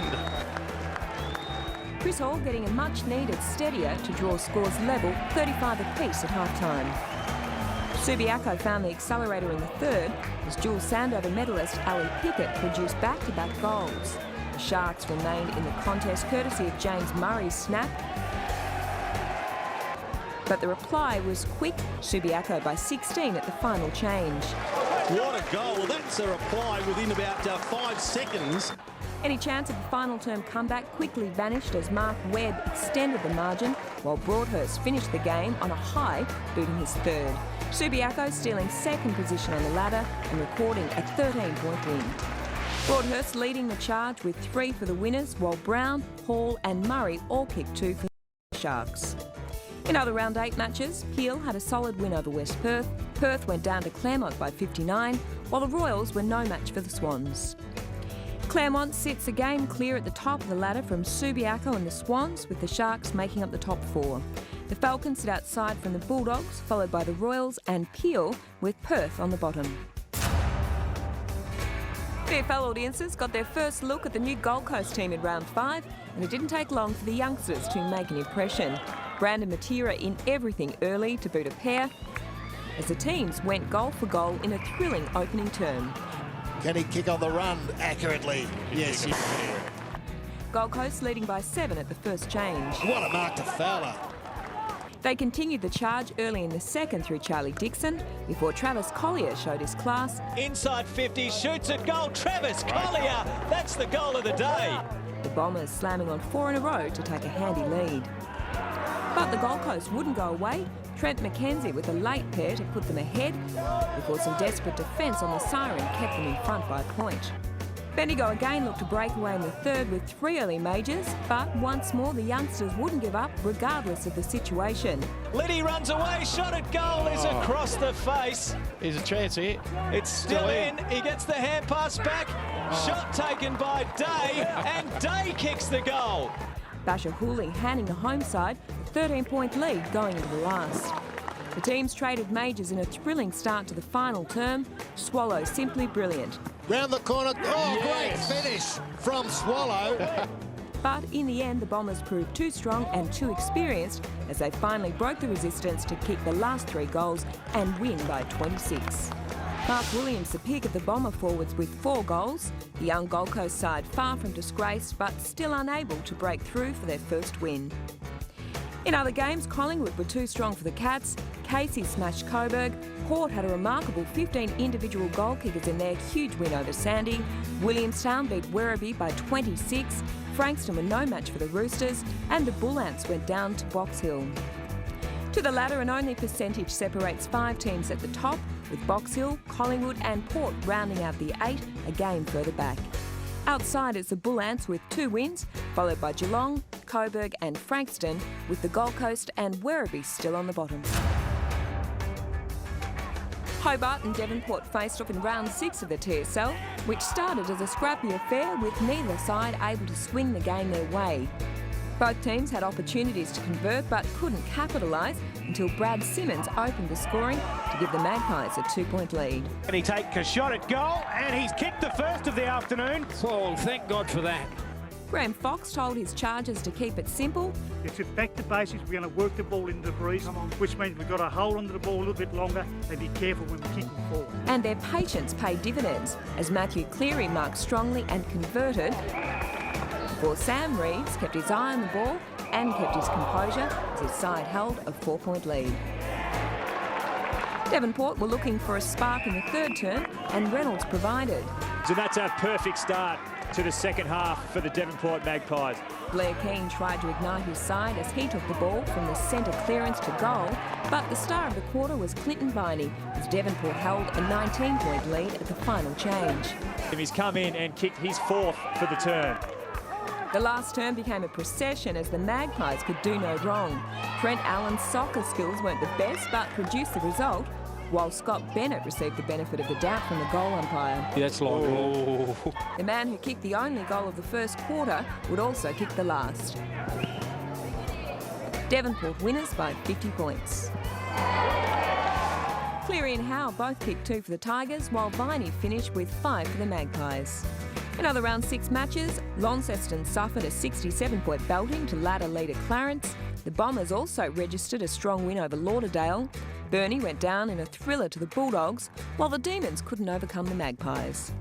To the ladder, and Clarence still sit undefeated for season 2010. From North Launceston, the Demons, Devonport, Glenorchy and Launceston making up the top 6. Burnie, Hobart and the Bulldogs are only outside by percentage, from Lauderdale on the bottom.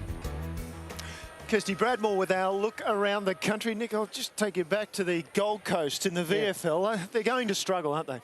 They're going to struggle. The team's full of kids, but, you know, it's a necessary evil, I suppose. They're going to come into the Major League next year, so I think it's fantastic, and just see if they improve in the second half of the year. Well, the second half here, it looks very, very interesting, but so does a little bit of a problem for the Bays. Yes, Paul Adlington, a little bit sore last week. We see that we've got some vision of him sitting on the bench there, a bit of a bruise there on the leg from last week. Also got a knock today, just a bit of a corky there. So he's got the ice on. The club have said they'll see how he feels after half-time, whether he comes back in. Might just have a quick look at the clearances here. Now, they've been negated pretty much 7 apiece each side.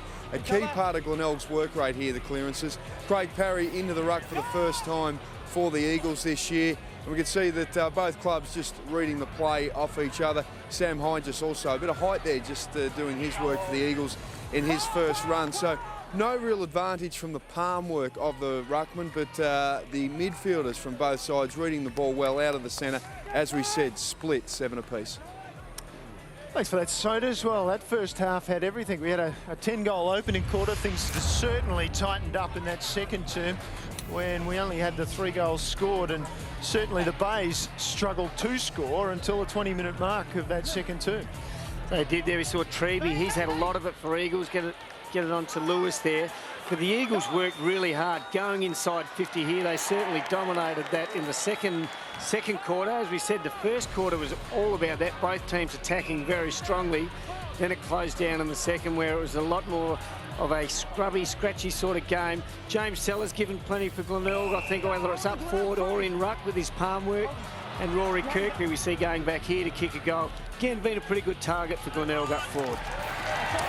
Well, that goal from Kirkby, as I said, 23 minutes into the quarter. The goal from Geddes for the Eagles came at the 11-minute mark. So there's a long gap between goals, and then right on half-time, Meyer getting a free kick for Brad Geddes there. I think reading the play, reading Meyer was going to get the ball, but he wasn't sure he was going to get it, and as a result, the free kick and Meyer after the siren converting.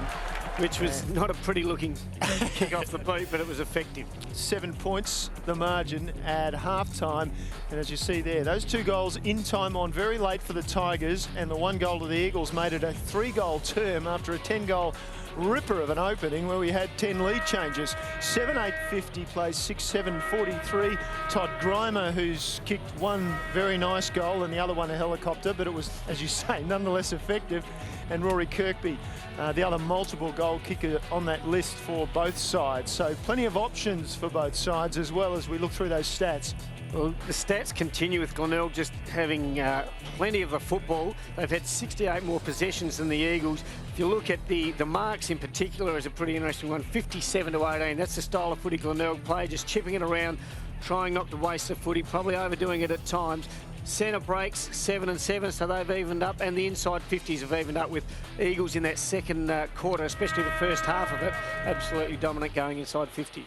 Did mention during the call, Lee Treby picking up his only votes of the Magarey medal last season, 3 of them against the Bays. Yeah, I think he likes playing against the Bays. He's had 15 touches today as well, and being a very damaging player. He's a good, strong running player. Gets it inside 50 long and deep as well, so he's damaging for the opposition. He's been very good today. Eagles, as we look at them, undermanned, but yet, gee, they put up a good performance. You would say they're undermanned. You'd say they're undermanned, and if you look at the goal kickers, they're all single goal kickers with no multiple goal kickers for the Eagles, and that's probably because they're missing a couple of their big targets up there. As we mentioned at the start of the game, Mickey Godden will have them drilled. They'll know what they've got to do, and they've just got to get goals from the midfield as well and just work a little bit harder and share the load, and they've certainly done that at this stage of the game. 2 other games this afternoon in progress. We know last night the Westies beat Port Adelaide. If you look down there, you will see the Panthers leading Sturt. That's a little bit of a surprise, but the Panthers have been coming up with surprises all season. So the Panthers by 4 points over the Double Blues at Unley, and Norwood by 1 point over North Adelaide out at Prospect. That looks like a great match as well. And we're keeping an eye on those scores as the afternoon progresses. Of course, the Bulldogs are sitting back with a bye with 5 wins and 1 loss under their belt, and they're on the same record as the Eagles, who have a chance, of course, to add to that this afternoon. We're just about set for a start to the second half of this match at the Bay. Here's Michael Maney. Yes, Neil, and good wrap at half-time. And the game really did tighten up in that second term. Just had right, when you're ready, 3 goals kicked. Umpires have been pretty good today. We question them occasionally, but what will we know from up here? Michael, just worth noting too, we talked a bit about Paul Adlington's corky. Well, he's come back out with the ice still on, so he's pretty much gone for the game. The Bay's down to... Second half. Here we go. Cranston knocks it down. Carr. Clearance goes to the Bays. Kane. Kirkby. Play on. I think it was a half volley. He dragged it back in, Rory Kirkby, and the umpire says, give it to me. No. Probably take your hands on it when you put it in. And up they go. Down Allen. Tenace. Kane. Seller can't take the mark. Kirkby there. Hill working hard on hands and knees. Jarrod. Underground ball. Grieger. Caught in the tackle. Just fed it out. It's really close to the line. Grimer at a fresh airy. Couldn't get there. Sikalella somehow back to Powell. Gee, it's tough out. In goes Powell again. The umpire circling and says, give it to me. I'll ball it up. Sikalella, he's been a pretty important player back there for the Eagles. His experience, just his hardness around the footy in the back line, he's been very good today. 14 possessions, only headed by Lee Treby. And ball's fed out. Roundtree, Sikalella down the line. Day couldn't quite hold on. And it'll be a ball in. As we've seen, it's been a real arm wrestle all day today, really. It's going to be interesting to see if this quarter one of the teams can get a bit of a break. And that first goal is going to be pretty important. Parry just down to the front. And then Sikalella down the line. Great pick up by Day. Inside, great pick up by Geddes. He's a long kick and he thumps it long and hard and low. And the mark taken by Welsh. Excellent coverage and clearance work from the Eagles. Some great pickups and ball handling, and then Geddes was fantastic And Welsh's mark was impressive. It was a very good mark by Welsh. He's one-handed, pulled it in. So Welsh lines up for his second of the afternoon. Try that, his first. But nevertheless, it was a goal. And the Eagles are back within a point. Yeah, some great play through the middle of the ground. Great pick up there. Another great pick up by Geddes. Didn't make it easy for each other, the guys, but a beautiful, long, penetrating kick by Geddes. Sam Rudolph right with Welsh, doing as much as he could, but Welsh, too good a player, still pulled it in with one hand, went back and had the goal umpire running there for a while, but good enough to get it in for the Eagles' first goal of the quarter. He's had to wait a while, Scotty Welsh, to get his first goal of the afternoon. Up they go, Cranston beautifully down to Carr. It's almost like Brendan laid down to Sean Burgoyne of Vole, isn't it? The power working so well. And Carr gets himself up off the turf. I think you're talking about the difference between a VW and a Rolls Royce, yes, between Carr and Burgoyne.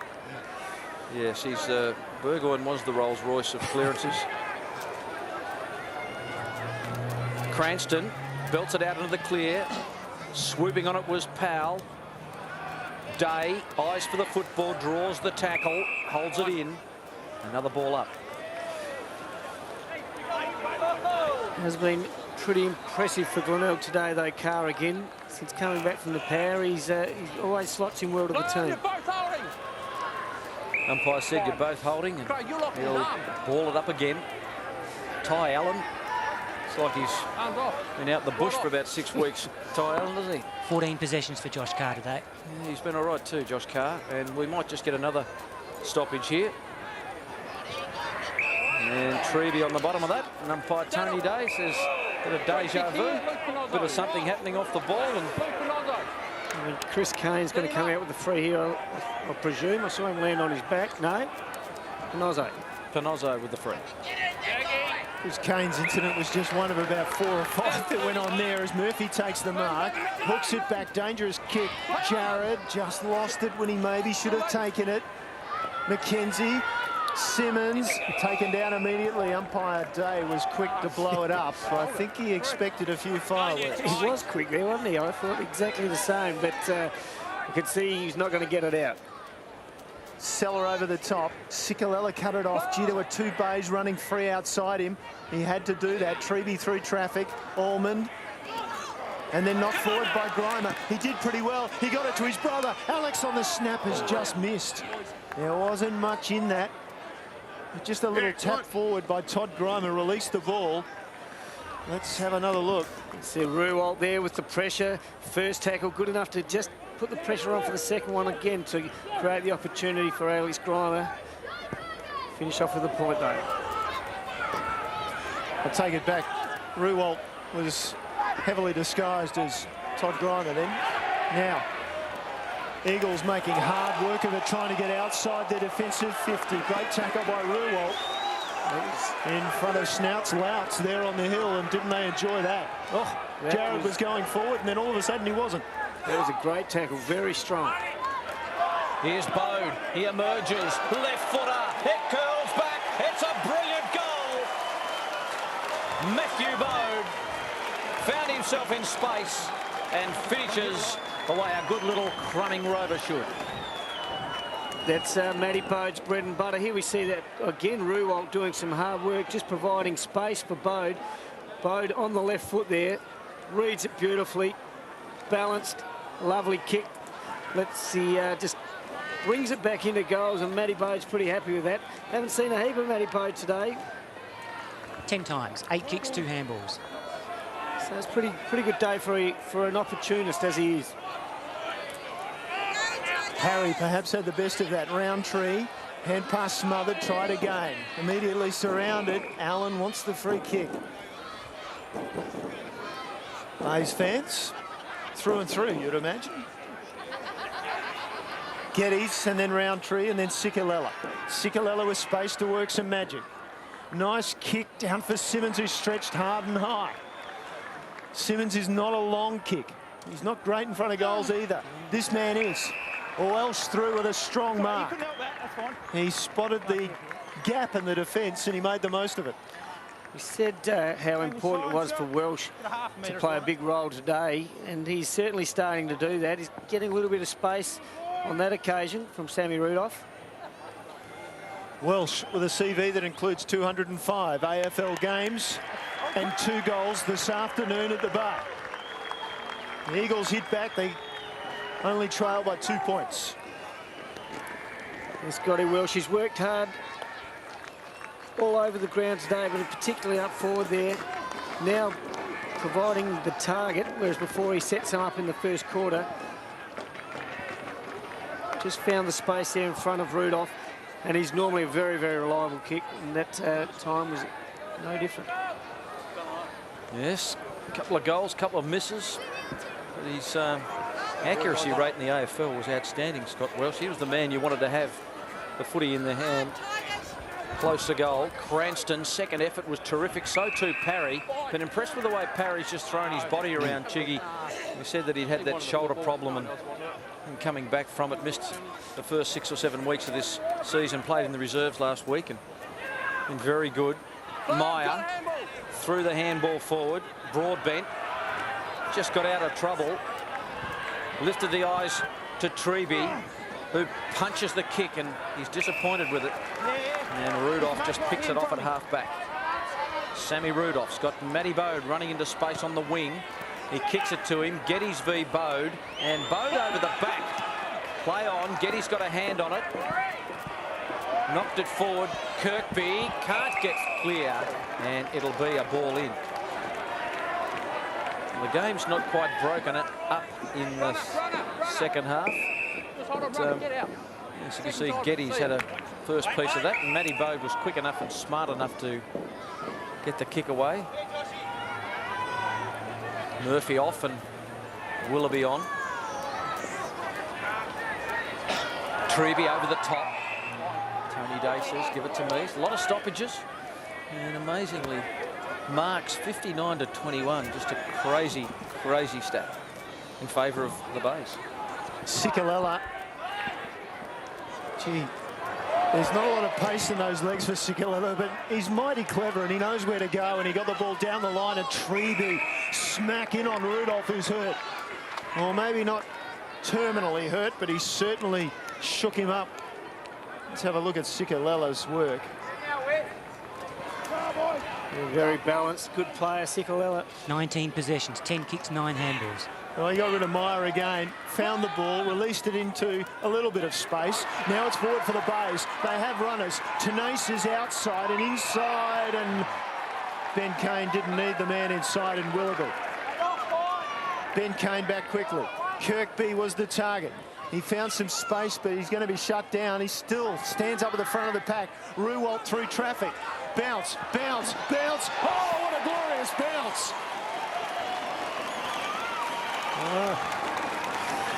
Well, he's been a real live wire today, Mark Ruwalt. We saw him snap one over his shoulder in the first quarter, and that's his second for the day. Again, the contest here, Ruwalt read it off the pack beautifully. Just good enough to snap it onto the boot. You can see there, it's his second snap for the day. He's finished it off very well and provided plenty of life, and as we saw earlier in this quarter, pressure around the footy as well. Also 10 possessions for him. Well, Glenelg popping the question to the Eagles. Up goes Parry, huge leap. Powell overruns it, taken by Tenace. He's taken to ground, Roundtree. Flicks the handball out to Lewis. Lewis in turn to McKenzie. Looping handball to Powell. Quick hands, Goldsworthy. Another handball over the top to Cheap. This is bread and butter for Jay Cheap. He hooks it back. It's been touched. Right on the line. And he was right on the money. Jay Cheap.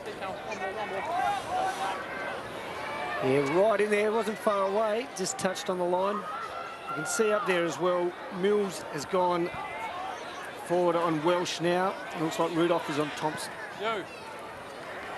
Bays go for Kirk again. Strong, couldn't bring it to the front. Roundtree low, said the umpire. Cranston's tackle was low, and Roundtree now looks forward. In this circumstance, there are often free players. Ball coming back from the kick in. Thompson at the back of the pack was by himself. And the man who has a helicopter licence kicks a low helicopter through for the goal. Certainly has. Again, the quick movement in there put in by Roundtree. Sam Rudolph, as I said, has just gone across there onto Thompson. So he'd be a little bit disappointed. He went to the pack. Thompson's held out off the back. Ball came over the top. And he was just too good to get it through. Ken Glenelg can't let the ball over the back in that situation. Must be punching it forward. Young Heinges has come on and gone straight down to the forward line for the Eagles too. So Miles into the ruck. Carr tries to extract it. Lewis, kick was smothered, hit Willoughby in the face. Tenace got it inside forward 50, lurking is Seller. He's got them queuing up at half forward. The kick's off the side of the boot. Terrible kick, James Seller. Put them all under the pump. Willoughby just overran the footy. Jared releases to Lewis. Got the call from Geddes. That was smart play. He's got to get round Allen. He gave it to Jared. Jared's kick. Down looking for Heinges. And judging it so beautifully well was Rudolph. Over the back. He does that so often, Sam Rudolph. The fall of the ball in flight is very, very good. He reads it very well. Umpire says, get on with it, Sammy. He does. Body work by Mackenzie on Todd Grimer. Another Todd. Miles goes to the line. Let's go around the grounds and some updated scores. Sturt is leading the Panthers, so the Panthers doing okay to keep with Sturt. And North Adelaide, I think they've led Norwood all day in all our updates, so I hope you're enjoying those if you're sitting back in your armchair at home. We're enjoying this game at Glenelg Oval. Miles overran it. Murphy's in there. Miles goes in hard again. It almost flicked out the back to Mackenzie. The car got there to suffocate it. And it will be another ball up. Just a point the difference, and the Bays have the ascendancy. Miles against Cranston and a blood rule coming up just to give the players a break. Much in that side? Just Luke Powell there, a bit of blood streaming from the mouth. Quick to get the jumper off, so he'll get that changed over. He'll be coming back with certainly not number 7 on. Cranston and Miles, the former had the better of it, and now Allen and Cranston's back in there again, and so's the umpire, blowing things up. It's tough and it's tight, and the game high margin for either side this afternoon's been 8 points. And right now, it sits as a 1-point game. Geddes out of the pack forward. Mules did well. Panozzo in trouble. Oh, they've got numbers, the Eagles. Thompson pushed in the back. Umpire let it go. Now it comes out for Roundtree. Wanted to go through the middle of the ground. He found Thompson, who tripped over, and the umpire said they'll be holding the ball. No doubt about that. Willoughby was on him straight away. And certainly the slip nearly worked for him. It nearly got him a bit high, but certainly holding the ball on that occasion. Only the fact Willoughby's such a small player that he was able to get down there. Tenace beautifully into space for Murphy. Will he get a bounce? Tracking him wide, Alex Grimer. Grimer straightens on 50. Smother was brilliant coming across from Sikalella. The old legs, but nevertheless, they still got him there. Yeah, brilliant play by Sikalella. Grimer steady. Just gave Secker that split second to get across here, and he was good enough to do a great smother. Hasn't had the best of days today, Alex Grimer. The tap straight to Carr. Away to Murphy. Murphy from 35. Hits it well. It may not have come off the boot too well, but it went straight, Jiggy. There's been a couple of those today. Murphy in the situation before where we went to Grimer, he could have nearly gone himself then, and he is normally a very, very good finisher. Here we go, Josh Carr again with some great work in tight there. And Murphy finished off with a goal. Alex Grimer is one of those type of players too, though. I think you'll find he's been very consistent for an opportunist forward, and it's sometimes hard to play that role and be a very good player week in, week out. Sello with the tap down. Murphy again involved. Released it. Kirkby was quick. Away he went to Tenace, bouncing towards 50. Goal coming up.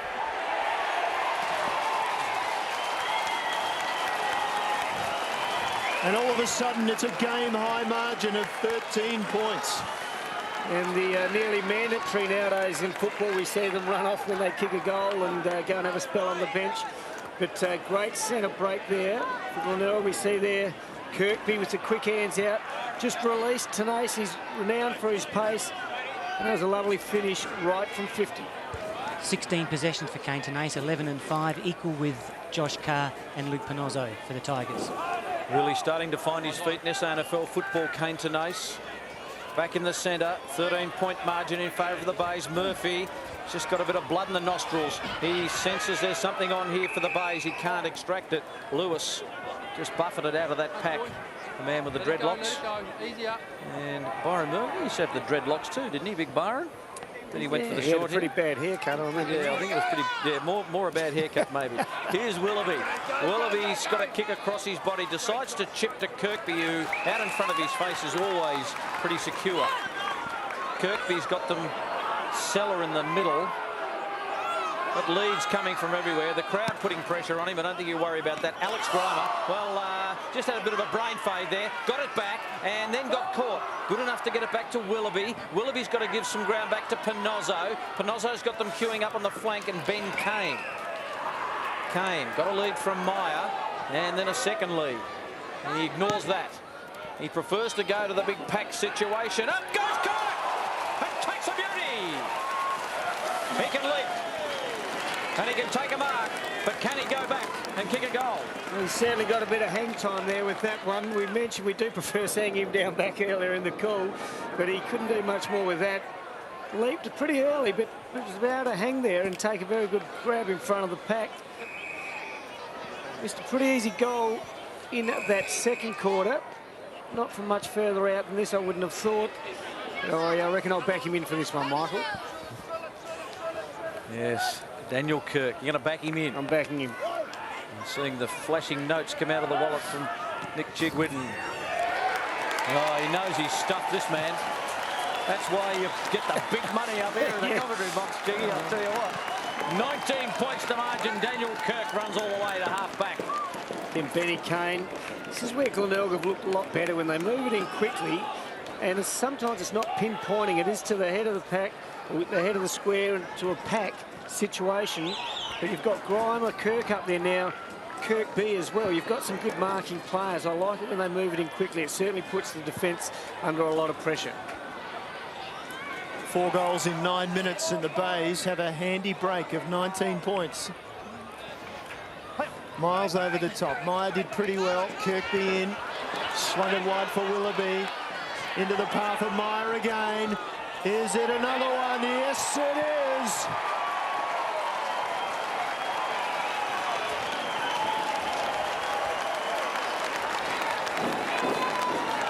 Well, a great movement there again out of the centre. That's the second one Glenelg have got this quarter, straight from the centre bounce without the Eagles touching the footy. So Glenelg starting to get a bit dominant in the centre square there.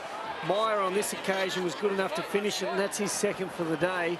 Be really interesting now to see the Eagles with this younger, less experienced side in the normal. Can they come back from this? 6 goals, 1 to 3-1 in the term, and they've got another clearance out of the centre, and that's an interesting kick by Murphy, but Willoughby doesn't mind. He's got it in his hands, flanking over the other side, and running forward is Panozzo. Panozzo thought about the give to Sella, then went out wide at Cranston, funked away by Grieger. Good play, did all right, Roundtree. Grieger's got to break the tackle, ball jars loose, free kick to Ben Kane, too high. The Bays continue to push. It's 20.5 gone. Third term. Panozzo sits it up. Up they fly. Jared got the fist down. Where are the Rovers? Grieger takes on Ruwald. Ball jars free. Allman under a lot of pressure from Meyer. It jars loose, and Allman will get a free kick for pushing the back. Or a leg, was it? I think it was a leg. But it's the intensity certainly grown there by Glenelg up forward, trying to hold it in their 50. McKenzie. Just wanting to slow it down for his under siege Eagles. The 4-time best and fairest winner. Drives it long and wide. Seller at the back with a punch. Murphy at the front. Nice rove. And then back to Panozzo. And then Murphy again. He'll want to use the left foot this time. Gets good distance on it. Cranston up. Hill with the punch. Almost to Allen for the rove. Oh, and that's high. Ciccalello went in for the bump. And Kane had put his head down over the ball and is rewarded with the free kick 40 metres out, straight in front. And Sicolella knew he was in trouble straight away, but he did opt for the bump. He did opt for the bump. He's moving forward, though, with a bit of pace. I don't know if he had a lot of option, to be honest. It would have been probably needed to turn a bit more front on just to try to hide it a little bit, I suppose. But Benny Kane going back. A shot a goal here. 2007, on the best and fairest of the Bay. Ben Kane leans back on the kick and sneaks it in for the minor score. Or sneaks it out from the goals, anyway. Ben Kane's now the Tigers' leading ball getter with 18 possessions. There's a little Tiger. Just a reminder, we've got a competition coming up at three-quarter time involving the kids, with the kids round coming up, so stay tuned for that. Jared out wide, and Simmons can't get there, and it rolls out of bounds. Well, the Eagles under siege at the moment, and once the Bays get their running game moving, they are hard to stop. Seller down to Bowden, looking for Carr. Lewis did nicely to Simmons. Wobbly old kick to half forward. Thompson can't get there, so they're staggering their way forward, the Eagles, under enormous pressure. Michael, Craig Parry just come onto the ground, obviously. With him off the ground, Glenelg started to get the ascendancy in the centre square, so the Eagles going to try and stop that now. Yeah, and we sense that as Parry just doing so well in the ruck. Ball's locked in, and it'll be another ball up, so this game's really hotting up. Glenelg right on top, but they've only had 46 possessions this quarter to the Eagles' 45. And doing an awful lot more with it, you'd have to say. Lewis can't quite get there. Another boundary throw. They've just been a lot more direct with that quick movement, that long kick. So instead of going inside 50 and just getting in, they're hitting the top of the square, which has put the Eagles under huge pressure. Seller got it down. It ends up with Roundtree. Kick almost smothered, squeezed it down the line. Kirk now has to brush off one. Did pretty well. He's fired up at the moment, Daniel Kirk. Kicked a goal. Well done, Meyer. Paddled to Nace. He just lost his footing. Meyer did so well. Ben Kane got to get back through traffic. Eagles there. Well done by Cheek. That was lovely work, and Simmons goes. Simmons to Treby's. A long kick. Allen will get him, though. Allen got him high. Allen far from happy. Treby now slips it wide. Lewis is a left footer as well. McKenzie is the target inside 50. Can he get back? He didn't have to in the end. Coming through was Heinges. Well, McKenzie clearly thought that ball was his, but fortunately for the Eagles, he didn't touch it before it reached Heinges. What would his nickname be, this bloke? Beans? Well, we saw before him struggle in front of goal, wave the ball around a bit.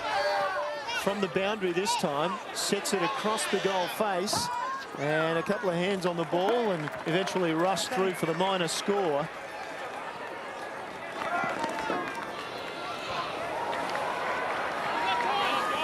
Quickly away, Carr. Kick down the line is all right to Ben Kane, who missed that goal at the 22-minute mark. Across the face. Mills. Willoughby's kick is perfect, finds to Nace. Mules off half back. That's a helicopter. Good luck marking that. Over the back. Kirkby sits over, props over the ball. Cranston, Ruwell, you better kick it, Mark, and he did. Very good call, Martin. He had to kick that one. You called it there. Very happy Glenelg supporter. Because he had someone in the square. I think it was Alex Gleimer. We'll have a look here. Again, talk about that long kick inside 50, puts him under pressure. Kirkby did enough just to hold the footy there. Trevor Cranston roved.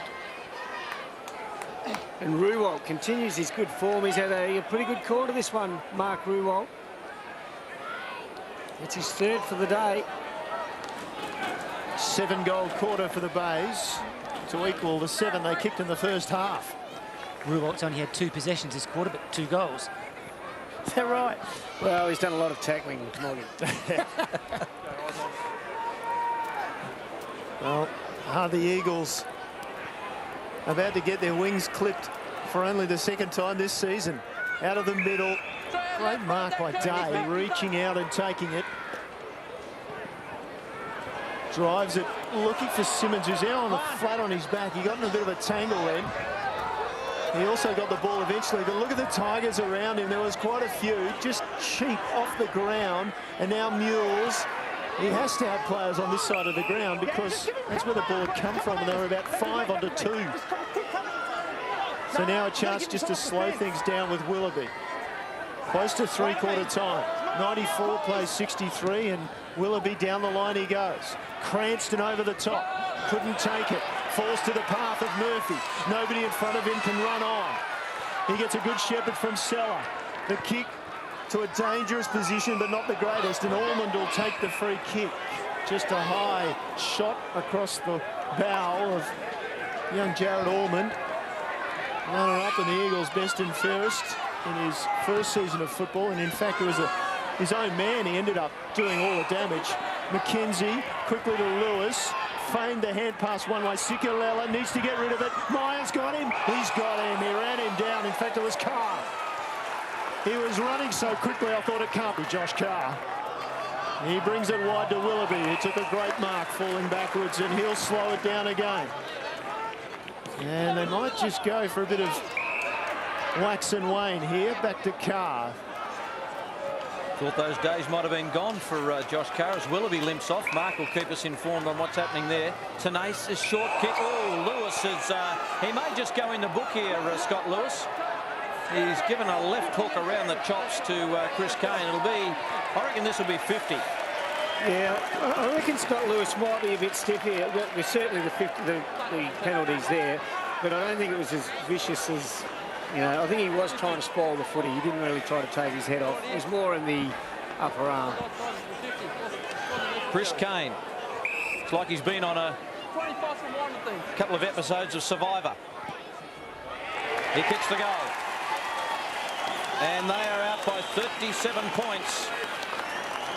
And Chris Kane gets his first of the afternoon and just his second.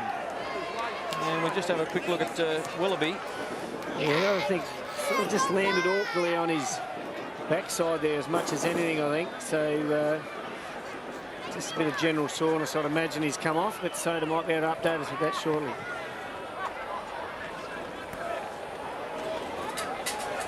Yeah, Chick, I think you're right.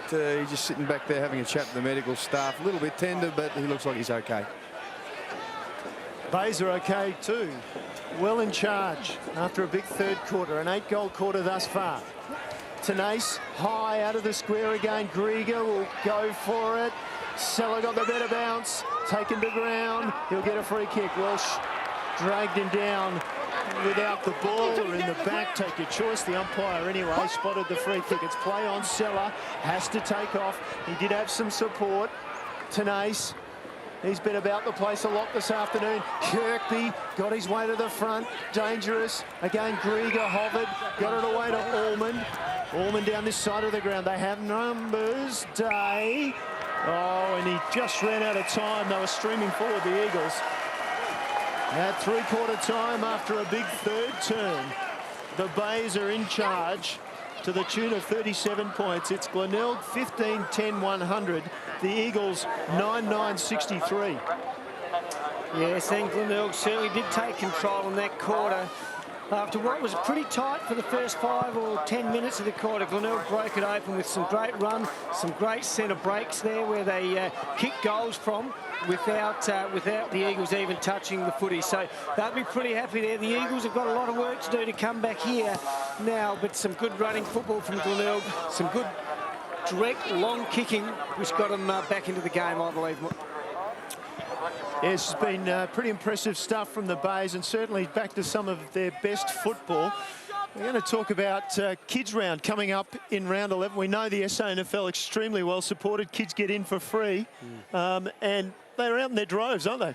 Well, I think the SANFL is fantastic now. You go down to any ground, any suburban ground, and watch the SANFL, and you'll see the oval at quarter time and three-quarter time just chock-a-block with kids having a kick of footy with their dad, and it's just awesome to see. You can see that behind us right now. And now here's the competition. Now we need you to send in a video of your child. We've got to stress that it is open to kids aged from 7 to 15. Somewhat of a motivational speech to your club. The prize will include, I'm not sure it's much of a prize, but you're going to spend the day with us anyway, and you'll appear on our ABC coverage of our Round 11 match of the day. You can email those entries to competition@sanfl.com.au, so don't send them to the ABC. It's being done through the SANFL. The entries close on the 24th of May, and will be with the winner on the 29th of May. So if you're going to enter, make sure you're going to be available that day. Now, it's not exactly related to the competition, but we thought it was cute. So let's just have a look at one young Sturt supporter. Down old foot is a high five. There's an elbow for me and for you. There's an elbow of I do my love. I do more whole double boost. And we'll have this too for our double we sing this song to you. What are we sing? Oh, I think to be for the double boost. Nothing to do with the Sturt Football Club or any promotion like that, but anyway, get your entries in. It was very cute. Get your entries in. Again, it's about a motivational talk, a few words perhaps from the kids aged 7 to 15, and the entries close on the 24th of May. We'll have them at the game on the 29th of May.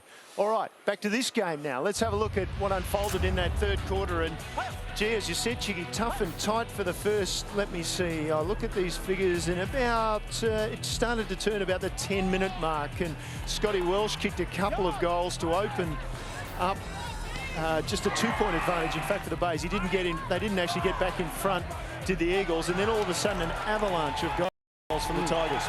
Yeah, Welsh I thought looked really dangerous early in that quarter, and the Eagles did bring in. Here we see Welsh again with another opportunity and kicked a goal, but then it did, the floodgates opened, and I think it was they started winning the footy around the centre. Benny Kane with the long kick here. We talked about the long kicks going in, putting the Eagles back line under pressure. There's Rewalt with one of his 2 kicks, as Moggy correctly informed me. But I do think he did a lot of work. We saw a couple of great tackles that he did, a bit of blocking. I think he was pretty important up in that forward line for the Tigers. Now just look at those stats again. This is Thompson's goal to make it a 1-point game in favour of the Bays at the 12-minute mark. And then what followed was Murphy at the 15-minute mark, Tenace, Kirk, Meyer, Rewalt, and finally Chris Kane. So we'll go through some of those goals right now, and we'll just see how the Bays were able to take the game away from the Eagles. And there's one of those ones straight from the centre break where the Tenace ran with the footy, finished off well. This is the one we just saw with Kirk taking that great mark in front of the pack. Again, out of the centre square, Willoughby, the run. Glenelg players got the confidence up. They're willing to run forward now. Danny Meyer with a good long kick outside 50 to finish off. Here again with the run through the half-back line. See Kirkby on this occasion just getting it across there in the end to Rewalt. Finished off with a good goal and was pretty happy with that to get the Tigers off to a good lead. So at quarter time, it was Glenelg by just the 6 points. They led by 7 points at half time. And look at that, at 3-quarter time, a 37-point margin after an 8-goal 2 to 3-goal 2 quarter from the Bays. Rewalt with those 3 goals, including 2 in that quarter from his only 2 kicks just to rub it in, Chiggy. Sod Grimer with a couple, Meyer and Kirkby completing the multiples for the Tigers. And the Eagles, in the absence again of Adam Grokey and of Nick Salter, Welsh is their only multiple goal kicker. He's only got 2, and certainly he's been, well, in fact, their forward line's been well held, the Eagles, mostly in that quarter. It certainly was in that quarter. As you said, it was tight, though, to a 10-minute mark of that, and Glenelg just opened it up. Siders, you've been listening in at ground level to what the coaches have been up to? Yeah, snuck over to the Eagles just to hear how Michael Godden's going to respond for what we've seen the first time this year, to be really under a little bit of heat after that sensational quarter by Glenelg. He's going to have Stuart Hill remain at full forward, keep him deep into the square, and then just try and use a lot of smaller forwards around the front of him. Goldsworthy, Cheap, and also Treby and we're going to see Simmons down there as well. So they're just going to try and get the ball in as quickly as possible. Michael said, I've got a lot of belief in all of you boys, so you need some belief in yourselves. Work hard, lots of risks, and just run forward. So 37 points the margin here, across at Unley, or up at Unley if you like. Some people say this is down at the Bay. Why not up at Unley? Sturt lead by just the 5 points at three-quarter time. The Panthers in many ways a revelation this season under Ron Fuller. They've done well to hang on there, and Norwood by just the 6 points over North Adelaide at Prospect, a test of credibility you suspect still for those Roosters. Let's go to the final term here at the Bay. The Eagles have been asked a question. Here's Michael Maney. They definitely have. They'll have to fight back from here. And let's have a look at last week. They finished off so well with 6-3 in the last quarter. So they've got it in them. People still coming off the oval. I'm watching. Just like herding them off like sheep. They're, aren't they? Just trying to. Mark Sodas from. He's not too concerned just about having a seat. Just sitting down. It's all a bit sort of ho-hum. Can the Eagles fight back? They trail by 37. Last quarter in this round 8 clash at the Glenelg Oval. Grandstand football on ABC. Allen. Up goes Kirkby. Can't take the mark. Mr. Reliable McKenzie out looking for Parry. Parry tried to take Ty Allen with him. Ormond just got the bouncing ball forward. Over the back, Treby. Can't quite get to the contest. Well done by Chris Kane. And he forces the ball up. He's pretty hard at it, Chris Kane. Doesn't mind a good scrap. Ball up. Cranston down. Carr just winning it away. They've done so well in the clearances today. Kirkby back to Carr, who kept running and making brilliant position at half forward is Bode. Running into space. We saw Matthew Bode kick a beautiful goal in the third term, and it was on the opposite type of angle to this. So we'll have to see whether he can draw it in. Finding a bit of space there, Matty Bode. Beautiful kick by Carr again. He's delivered the ball very well today. This might just slam the door shut, even though we've just gone a minute in the last quarter. This to take it out to 43. He's left it narrow. 38 points the margin. Matthew Bode, 1 goal, 1. Not an easy kick for the left footer there. A dangerous kick in, turned over straight away. Tenace back to Sella, and he'll line up from 40 metres out. Straight back. Yes, not exactly what the Eagles wanted with their kick-outs there. Straight to the Glenelg player, across to James Sella. This is the sort of goal James needs to go back and put straight through. Very talented players we've talked about, trying to get back into the Crows lineup. Needs to go back and drill this. He just looked like he found his feet at AFL level when he was injured. Good finish to last season. Comes in, nice finish this time. Well, the Bays are out by 44 points. And it's now a fight for respectability on the scoreline, you'd think, for the Eagles. Yeah, absolutely. Here we see the kick out there, just trying to pinpoint up the middle. Just a little bit too much. Kane Tenace gets it over the back. Could have gone back and had a shot himself. May have been right on his distance, though. Saw Sella to the right, who has got a beautiful kick, as we just saw then. And as again, comes straight off after he's kicked a goal, and it's only, what is it, a minute and a half into the last quarter or so. He looks absolutely exhausted. There's a long lead. Yeah. I'd like to look at some stats, and we don't have the stat on this one, but the goal assist Kane Tenace, I reckon he's up there. His foot skills and hand skills are so impeccable. The ball's not coming out of there. And Luke Powell's got the band-aid on the chin. I think what Glenelg have sort of lacked this year is that the classy ball carrier running through the centre, and I think Kane certainly provided that, along with Josh Carr today as well. Yeah, Carr's been good. Willoughby's running on top of the ground again. Tenace out to Kirkby. They are some of the strongest hands in the business. Rory Kirkby out in front of his face. And then the kick, looking for Grimer. No, found himself in a bit of space, did Todd, and I think he might have thrown that. I think he did. Yeah. It wasn't my control then. Where you go, Mark? That's Mark. I just love his passion. He has a crack, doesn't he, Todd Grimer? Boy. That was definitely a throw. And the tackler is Sikalella. Hey, on your other side now. Shorts it up and finds Broadbent. Yeah, man. Broadbent goes to Thompson. A bit of air about it, that kick. Thompson's got Miles in a bit of space, but he's got to kick it between two Tigers. And he's held onto it for a fair while, and then he ends up going to Miles as they just suck off him a bit. And Miles takes it at half back. Well, they're 44 points down, the Eagles, and you'd imagine they've got to get a wriggle on from here. Broadbent kicks to a 2-on-1 situation. Ball flicks over the back. Goldsworthy cheap. Quick hands. Anticipation. Mules. Snatched by Murphy. Rudolph's about to run into Treby. And Treby held on to him for a bit long. No free kick. Treby back to Sikalala. Does some dancing. Lovely bit of play by Sikalala, but the finish wasn't too good. And Panozzo takes it to the line. He did everything right there, Justin Sikalala, but get the kick away. Top ball getters to three-quarter time for the Tigers. 20 each to Ben Kane, Luke Panozzo and Kane Tenace. 19 to Josh Carr and Josh Willoughby. And for the Eagles, 20 to Justin Sikalala, 17 to Lee Treby and 16 to Angus Roundtree. Broadbent hasn't been prominent this afternoon. Fumbled that time. Carr was slick. Allen with a rare kick. Thompson punched it away. Comes for Simmons. Powell. And then back inboard to Cheap. Gee, that was a good kick. He only had a step, and he had to get it right, and he got it to Goldsworthy. It's one of those real dangerous forwards for you, Cheap. If he's not kicking the goal, he can certainly set it up and goal assists. Didn't have a lot of time or a lot of space. A very good kick. Now this should suit Goldsworthy. Started at the left post, bring it back, and he did.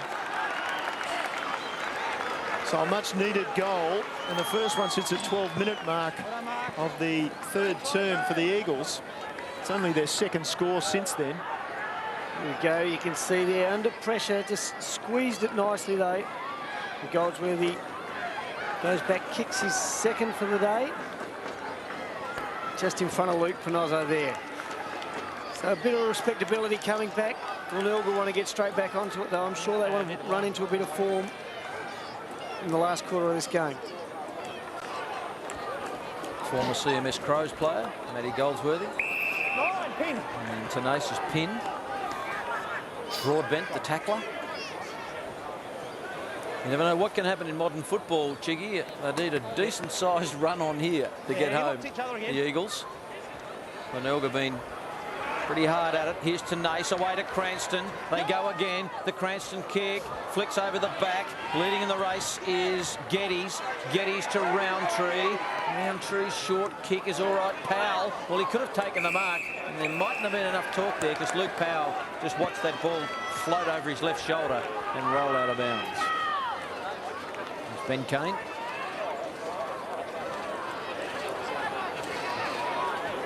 Seven minutes gone, final term. Glenelg by 38. Sikalala and Ben Kane. I think Ben Kane might get a free kick for here for in the back. I thought they... No, it's going to Sikalala. Yeah, I think it is the other way. Just got his body in front of Sikalala there. A showmanship, I think, from Sika. He's had a good day, Sika. He's worked hard. Kane goes long and Alex Gromer comes out and takes the chest mark. He hasn't kicked the goal today, Alex, and it wouldn't surprise me if he tries to scoot off and kick it on the run. There he is. Not much of him, Alex Gromer. He's like a whippet. He is. He'll be wanting to kick this like his quietest game for the year, no doubt about that. There's Ty Allen we saw on the boundary a second ago. Here's Gromer, gives it some elevation. And it just drifts away. It's been one of those days for Alex Gromer. He's kicked 3 behinds for the afternoon. Like you said, Chiggy, he's the sort of player that can kick 3 goals in the next 3 minutes. And you say, gee, Gromer's been all right. Yeah, he's been fantastic for Glenelg this year. If anything, he's been a real shining light up forward, I think, with his brother Todd. So he'll be disappointed so far today, but the game's not over yet, as you mentioned. Well, Alex may have caught Todd's problems of last season, kicking straight at goal. Maybe he needs to see Robert Odie as well. The whole team needed to see Robert Odie last year, Chiggy. I think Robert has been working with the majority of the team over summer, so I think you have seen improvement too. Tenace and Meyer work the ball between them. Finally, Meyer to Kane. And then Seller, who started it with a ruck knocked down, and now he's caught well and truly. He was dead to rights there, wasn't he? Yep, that was gone. Craig Perry. He's probably getting a bit heavy in the legs. James Seller, maybe. Allman, who's a left footer, wanted to go to another left footer, and then Lewis gave it back to Allman to reach for the sky. Oh, what a big leap by Jarrett. He almost brought it down. Chris Kane, and then Mills with a rare position. Kirkby worked it with Ruwalt.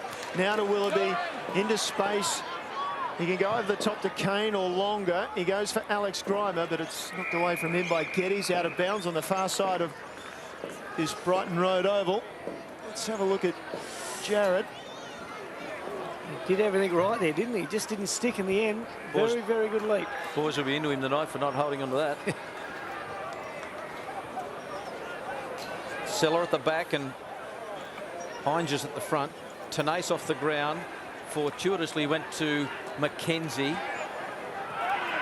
He gives it away to Broadbent.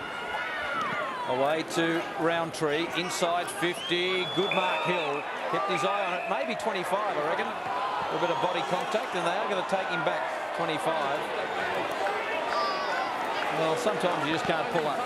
You just can't pull up sometimes. Yeah, well, I don't think he can pull up, but under the rulings, it's probably is 25, but I don't think there's anything Panozzo could do there. Well, if he'd have stood there and not made a contest, Mark Micken would have flicked him off the ground at the drop of a hat. That front body contact, though, the umpires don't like. That's right. Well, they're instructed to pay the free kick. Here's Hill. Straight as an arrow. It's a 33-point lead now to Glenelg, and we're just about to tick into the 11-minute mark. And let's have a look at Hill. It's his second for the afternoon. I think Hill's been pretty good here. We see the contest there. Led hard. Hill took the mark. Panozzo was committed. There's nothing he could do about it. He had to go and make contact. But Hill went back and kicked the goal. He's shown certainly that he can kick a goal, lead well, strong leader, good mark. He's certainly shown a bit today. 2 marks, 2 kicks, 2 goals. Expensive business playing football here at the Bay, or at least running a football club. Another new ball out there as a result of the kick down to that school end of the ground. Another chance for the Eagles. Coming out strongly was Hill. The ball out of bounds there, around near the arc of 50. The Glenelg Primary School have got the best football department out of any school in South Australia. Because the balls they have are not suitable really for primary school kids. They're just, well, I suppose there's a fundraiser going on. Big tackle coming in on Boat, I think it is. He was under all that. Boy, he got crunched. It was Murphy. Hinges was the man who got him. Kirk down to Boat. High kick. Willoughby opposed to McKenzie. Falls for Lewis. Oh, gee, that won't be 15. Wonder about that. Chris Kane too high. Man, no ball. Take your pick. Either way, Goldsworthy will go back and take a shot at goal.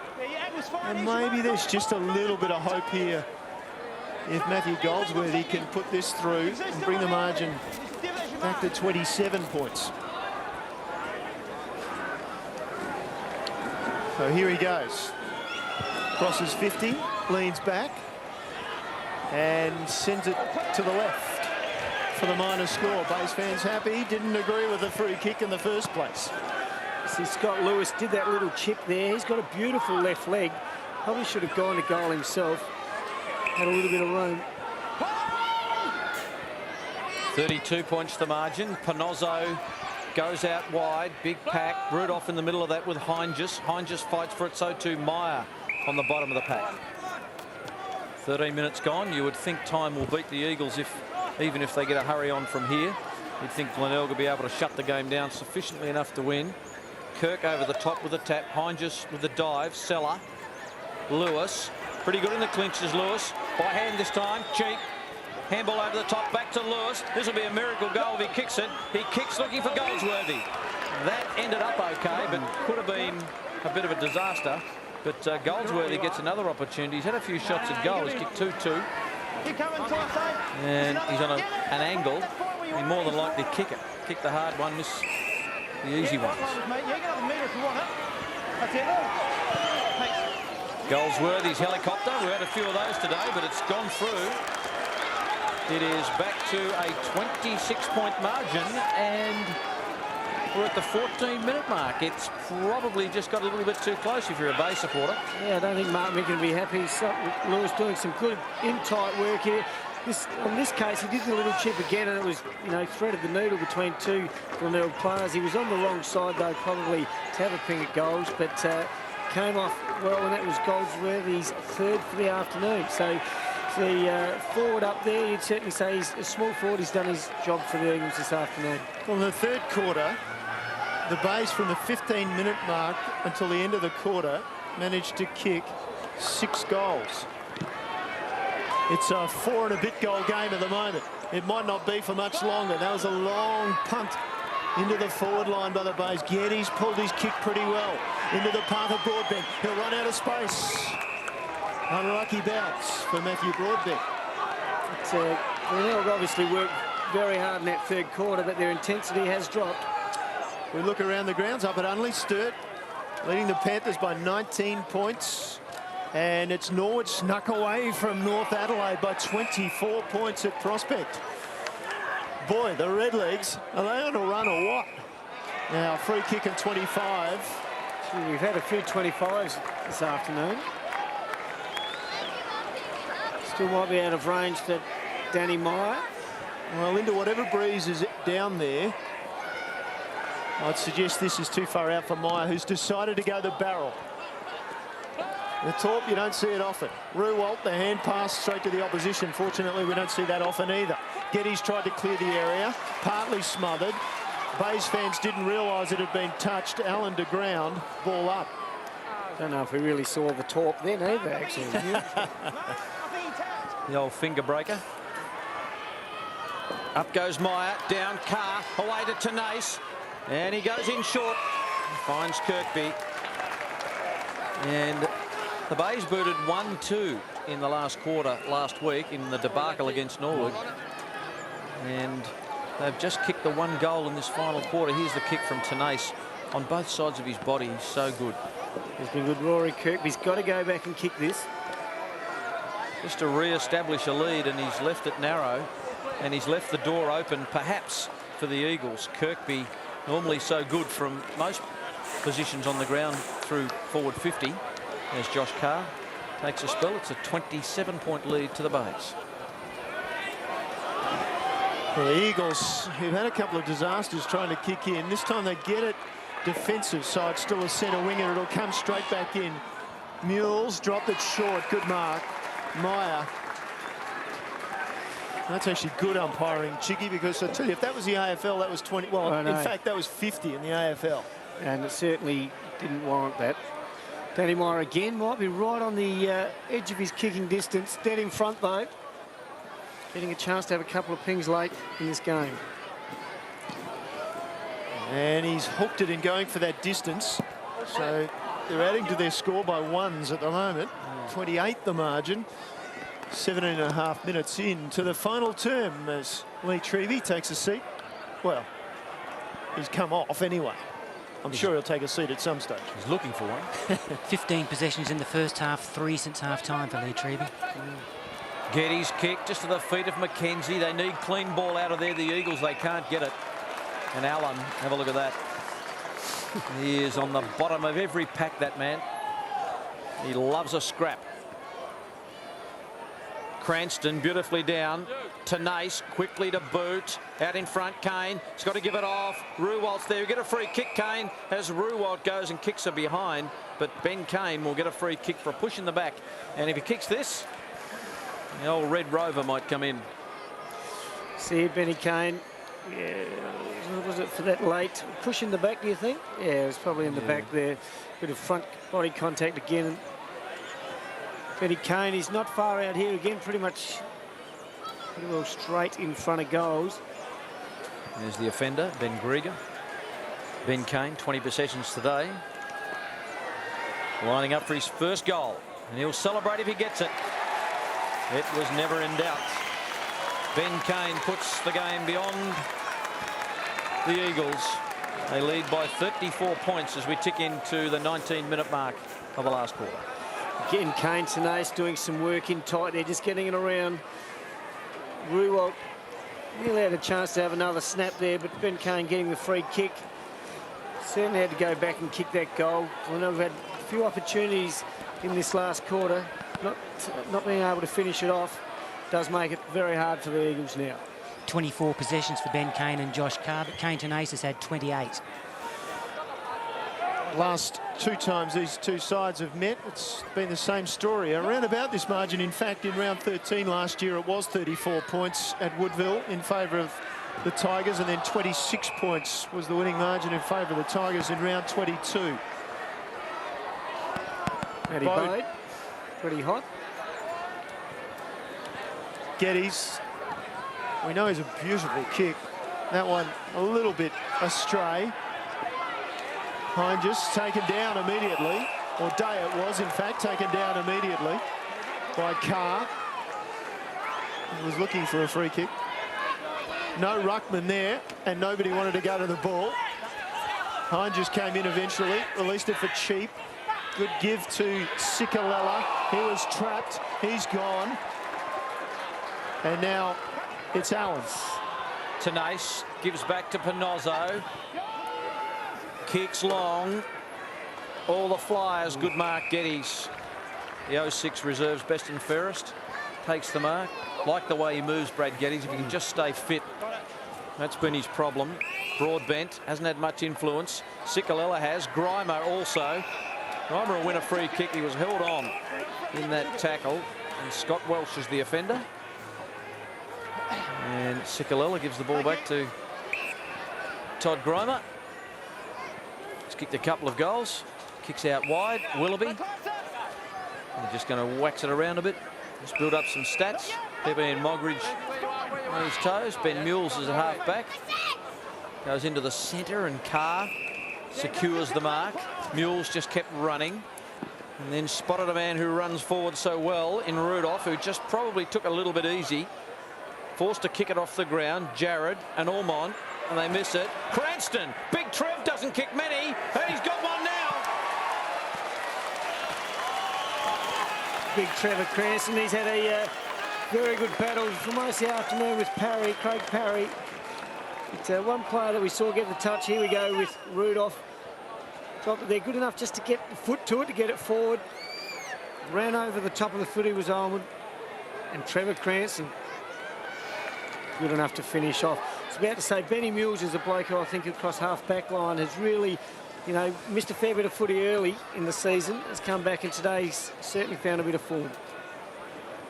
Yeah, Mules in his 5th season as captain of this club. Here's Lewis out of the middle. Stabs the kick forward beautifully for Hill on the lead. So Stuart Hill with very much a consolation goal now, or an opportunity to kick a consolation goal now for the Eagles, as Justin Sikalella just takes a rest. Both sides have found their targets well inside 50 today. 13 marks to the Eagles and 12 to Glenelg. That was a beautiful leg by Lewis, streaming out of the centre. He's been pretty impressive, I think, Lewis. Well, he's finally found a spot in a league team in and out of the side here at the Bay. More out than in, just like that kick, actually. and he did struggle at West Adelaide to get a league game as well, but Lewis has found a niche, at least early in the season, at the Eagles. Yeah, well, he's a good, strong running player, and he's got that beautiful left foot that, as we saw just there, that he can find the body. So, the boys are having a game with, oh no, there he is. Yeah, he decided to give it back. He thought, oh, might just throw that yellow one. Let the big boys play with the yellow one, and we'll have that bright, shiny red one. He thought it was kids' round this week. Big pack. Willoughby run down again by Lewis. The thing that impresses me about Lewis and the difference in his play is I think he's got added an extra yard or so of pace. He just seems to be a bit quicker, a bit stronger. Speaking of quick and strong, Cranston down, hovering over the ball. Carr, Cheap tries to go off the ground. Willoughby extracts the footy, then gets mobbed by Scotty Welsh. This is a crushing loss to the Eagles. 16 possessions for Scott Lewis today, 11 since half-time. He's finished off all right. Rudolph back to Pinozzo. Pumps it long. Sellers in the middle of this. Heinges, roving bow, brilliantly to Ruwald. Forced a kick on the left. Miles couldn't quite handle it. In goes Geddes, and he hits the turf with a crunch. A tackle from Meyer. Ball up.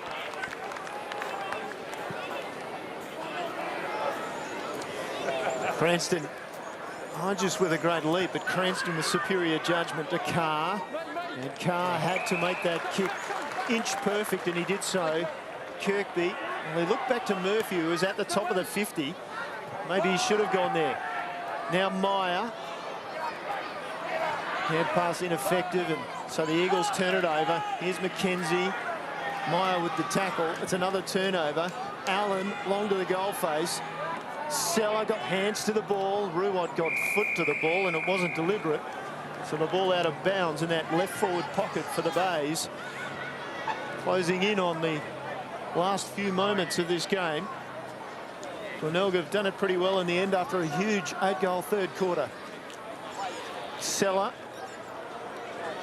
is trying to force it forward. Roundtree, was he making an attempt? The umpire satisfied. The gloom starting to close in on the Bay, and I'm not talking about the mood of the Eagles supporters. Well, that ball's going nowhere either. A few tired players out there as well, I think. There's been a lot of running in parts of this game, but also a lot of tight footy, so they've had a bit of everything out there today. Just dive on it again. And we'll see another ball up. All the sting out of the game. Reserves for Glenelg getting up to 14.993 to the Eagles 11.12.78. Fifth beating second. Good day for Central District. They'll go top without even playing. It's pretty hard work if you're Roy Laird. Just don't play, and we're still going all right. Miles, Simmons, McKenzie bullocks his way through. Geddes away to Warman, wants his left leg. Mules stands his ground and takes a mark. And under pressure from Welsh, stood up. So too this man, Allen. Eyes only for the football. There's the advantage. Big Kirk. That's a real haymaker in a free kick. Will come back to Thompson. Look, gee, looked pretty ugly. That kick from Kirk. He wanted to kick a goal. Had to go about 80 metres. Up goes Jared. Couldn't take the mark. Tenace and Jared just kept it in front. Jared kept his feet and just keeps on wobbling toward the line. Kirk got in the way, and another ball up.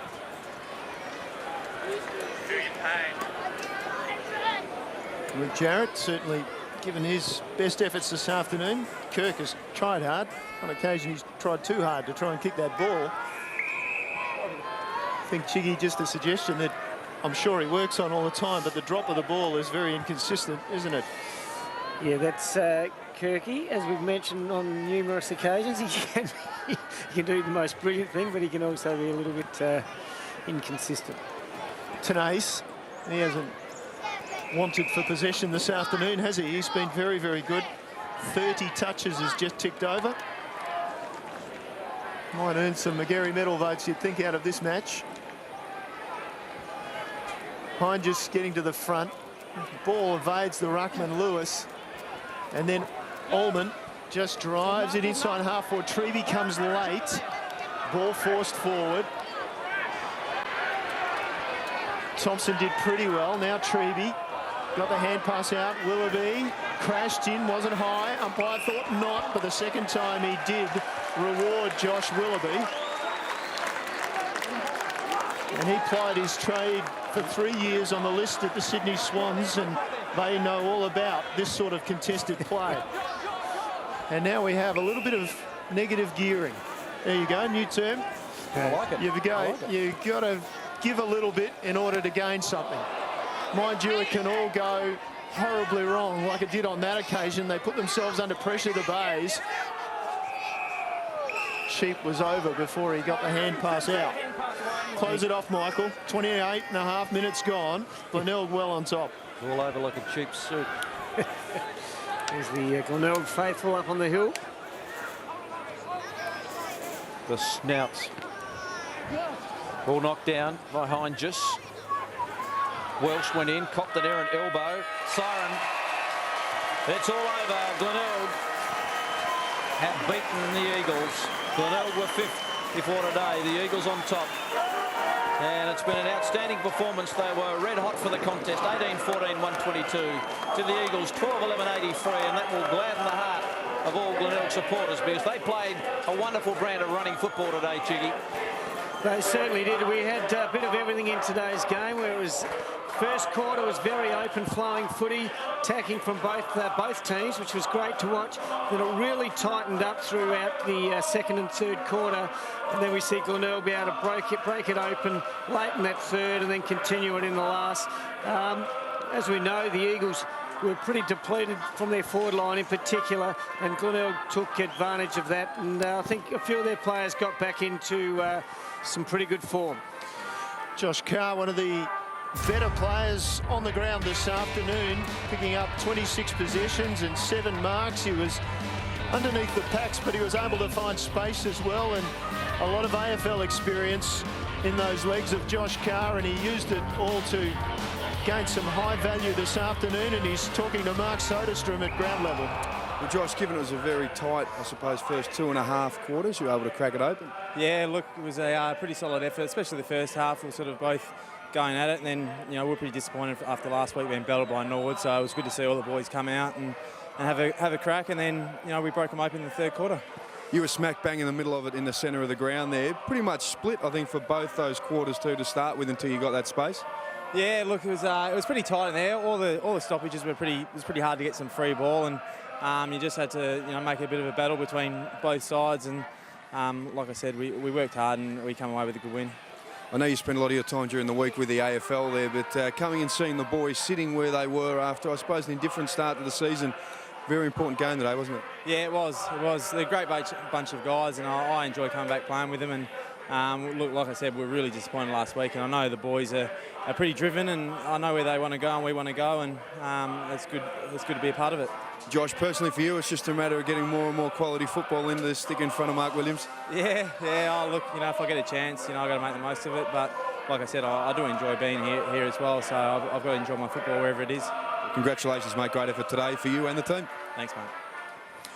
Josh Carr with 26 possessions this afternoon, and that went with 7 marks, and of course not a lot of those marks would have been contested, but that's the nature of the game these days. And the Bays would be very happy. At the beginning of the day we said that they had to make a statement, and they certainly did. And in that final term, well, they really closed it out in the third term to lead by 37 points. They won the final term by just 2 points, but they really sealed the deal, I guess, early on in that final term. They did, and that didn't help the Eagles' cause with that kick out from full-back there, Kane Tenace, then laid it across to Seller, who had a pretty good game as well. Glenelg worked hard, continued to work hard pretty much through this whole last quarter. Eagles did have a patch there where they looked like they could come back, where they kicked a couple. And Goldsworthy was one of the guys that went back and kicked a couple in that last quarter and provided a bit of hope for the Eagle faithful. 3 goals 4 to 3 goals 2 in the final term was the tale of the tape. And I think that's probably reflected a good reflection on the scoreboard of actually how the match went in that final term. Of course, we know the last 10 minutes or so were just playing out time, really, weren't they? Yeah, and there were tired players out there. It was a long, hard game of footy in the sense that they ran hard early and then they had to tackle hard in tight as well. So it was a very good game of footy here today. Tigers just a little bit too good in the end.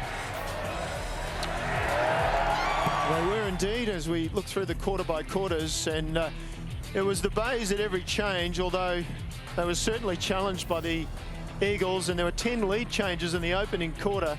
But once the Bays got on top in that third term, it was all over, and a very comfortable win in the end for the Tigers. The goal scorers with Mark Ruwalt, multiple goal kicker with 3, leading the way for the Bays, and Matty Goldsworthy with 3. A small forward in the absence of a couple of big names for the Eagles, getting the chocolates as the leading goal scorer for the Eagles this afternoon. The stats look like this. Well, as we mentioned, Glenelg did have a lot of the footy when you look at their handballs, 121 to 97. They had kicks 195 to 131. I think they did improve that a bit in the second half, where they didn't overuse the footy as much, went a bit more direct and long. It certainly were good. Inside 50s again, Glenelg got dominant in that in the second half of this game of football. Worthwhile remembering that they certainly came into this match needing a victory, the Bays, and they earned it the hard way. They were in 5th with 3 wins and 3 losses, but they've claimed the win.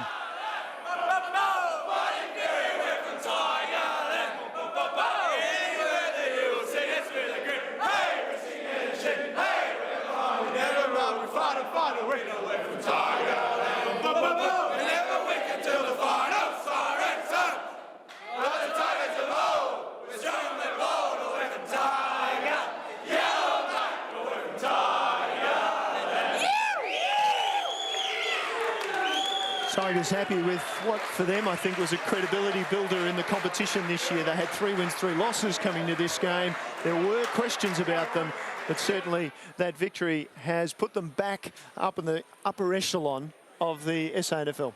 Yeah, well, I think it's very even, the SANFL, as we've seen, and Glenelg have had some new people come into the team, so it's probably going to take a little while for them to settle in, but today showed that they are starting to get it together.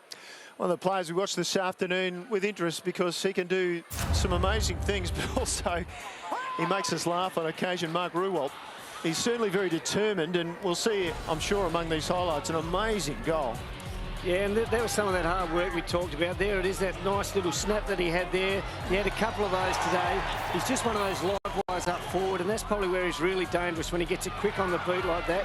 We know sometimes when he's having a set shot, he's not quite as reliable. But again, a very good game by Mark Ruwalt today. 14 possessions and 3 goals for Ruwalt this afternoon, and he was very effective when he did get the ball in front of goals. Ben Kane, vice-captain of the club. When he first came to the club, he won a best and fairest. He's been troubled by injury, and now he seems like he's starting to get back some of the run that he had when he first came across, having been delisted by Hawthorn. And the run's the key there. He certainly breaks lines and delivers the ball pretty well when he's going, Ben Kane, and he got some of that back today. He's tough and hard, as you can see there. He puts his head over the footy, and he had another good game, Ben Kane. The thing is, you know, he had 24 possessions, but part of a powerful midfield this afternoon. We know that there were a lot of possessions for Carr, there were a lot of possessions for Kane, there were a lot of possessions that were effective in front of goal by Ruwalt, but he went through the middle as well. So they had, and that's not to mention Kane Tenace. There's another player who obviously gets a lot of the ball. And in fact, Kane Tenace gets our goal of the day, as selected by Chris Keane, who's a huge Bays fan, who's also celebrating his 30th birthday this afternoon down in the van. Kane Tenace, mind you, though, 30 possessions and 4 marks, and our goal of the day. And that was a great running goal. Got it out of the centre, and just a very good finish by Kane Tenace. Not surprised. I thought maybe Chris Kane, given Chris Keane's turning 30 and Chris Kane... Have I said 30 enough, Chris? Anyway, we'll move on. Let's go on. Daniel Kirk, the mark of the day this afternoon. Now, I don't think there's any doubt about this. He didn't even need any elevation other than his own leg power. He did. He sort of launched himself early and just got that bit of hang time there, long enough to still get the hands onto the footy, drifted across the front of the pack, and that was a very, very good mark by Daniel Kirk. We'll see that a few more times, I'm sure, Daniel Kirk. And I noticed the mouth there, wide open. He knew he was up. You just know he was almost cheering for himself in that situation. We're going to go down to Michael Maney and Mark Soderstrom on the boundary line for our usual chat. And boys, the Eagles, gee, they really dipped out with the suspensions this week. Missing Adam Grokey and Nick Salter, it really hurt them. Yeah, absolutely, Michael, didn't it? I think they restructured the forward line.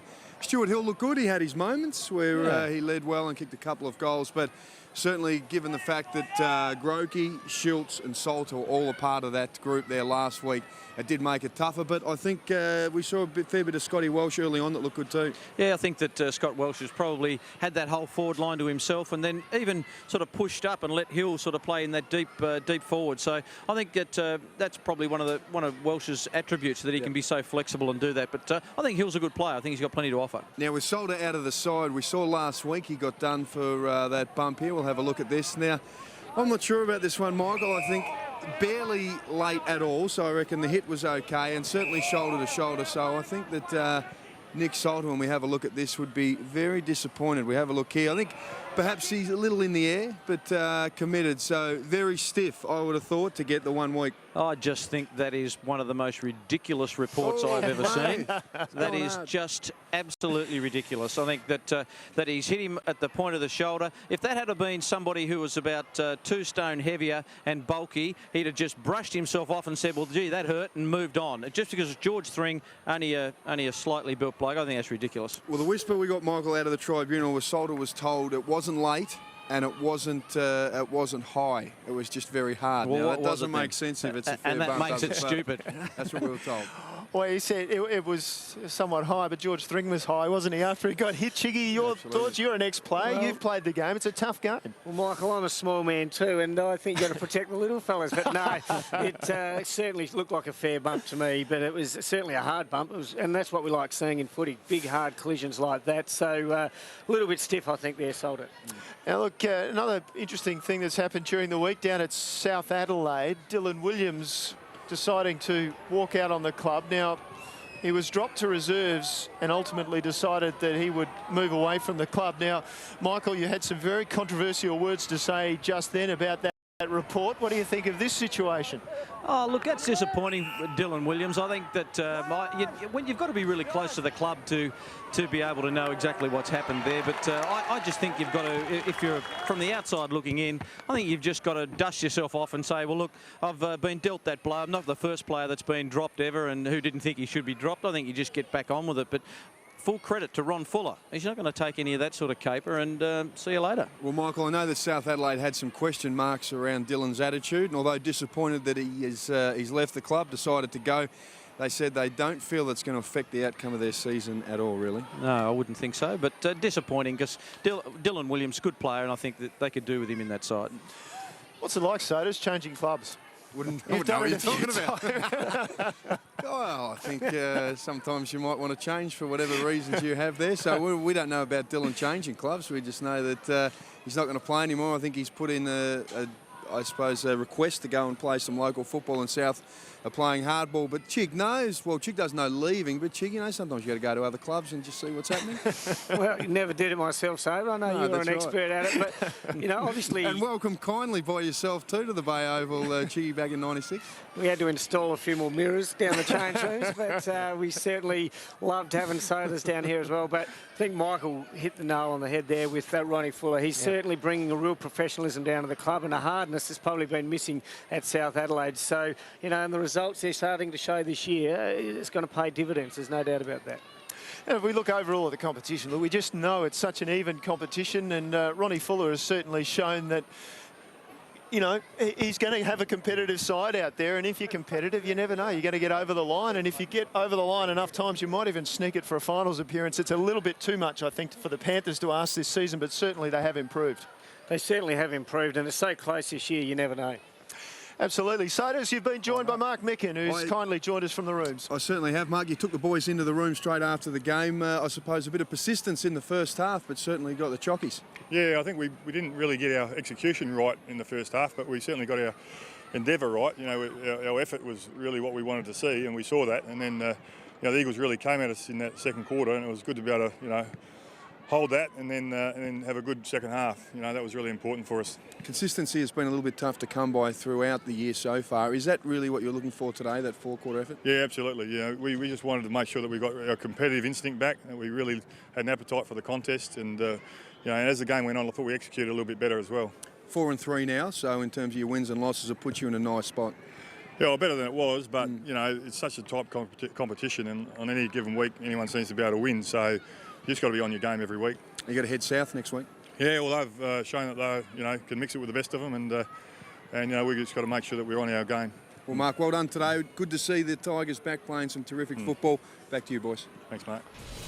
Thanks, Sodas. Quick look at all the results with Sturt just home by 17 points over the Panthers at Unley, and at Prospect, Norwood keeps on that roll. Nathan Bassett can coach, apparently. They're back to 4 wins and 4 losses for the season. Having started with 4 losses, they've now got 4 wins.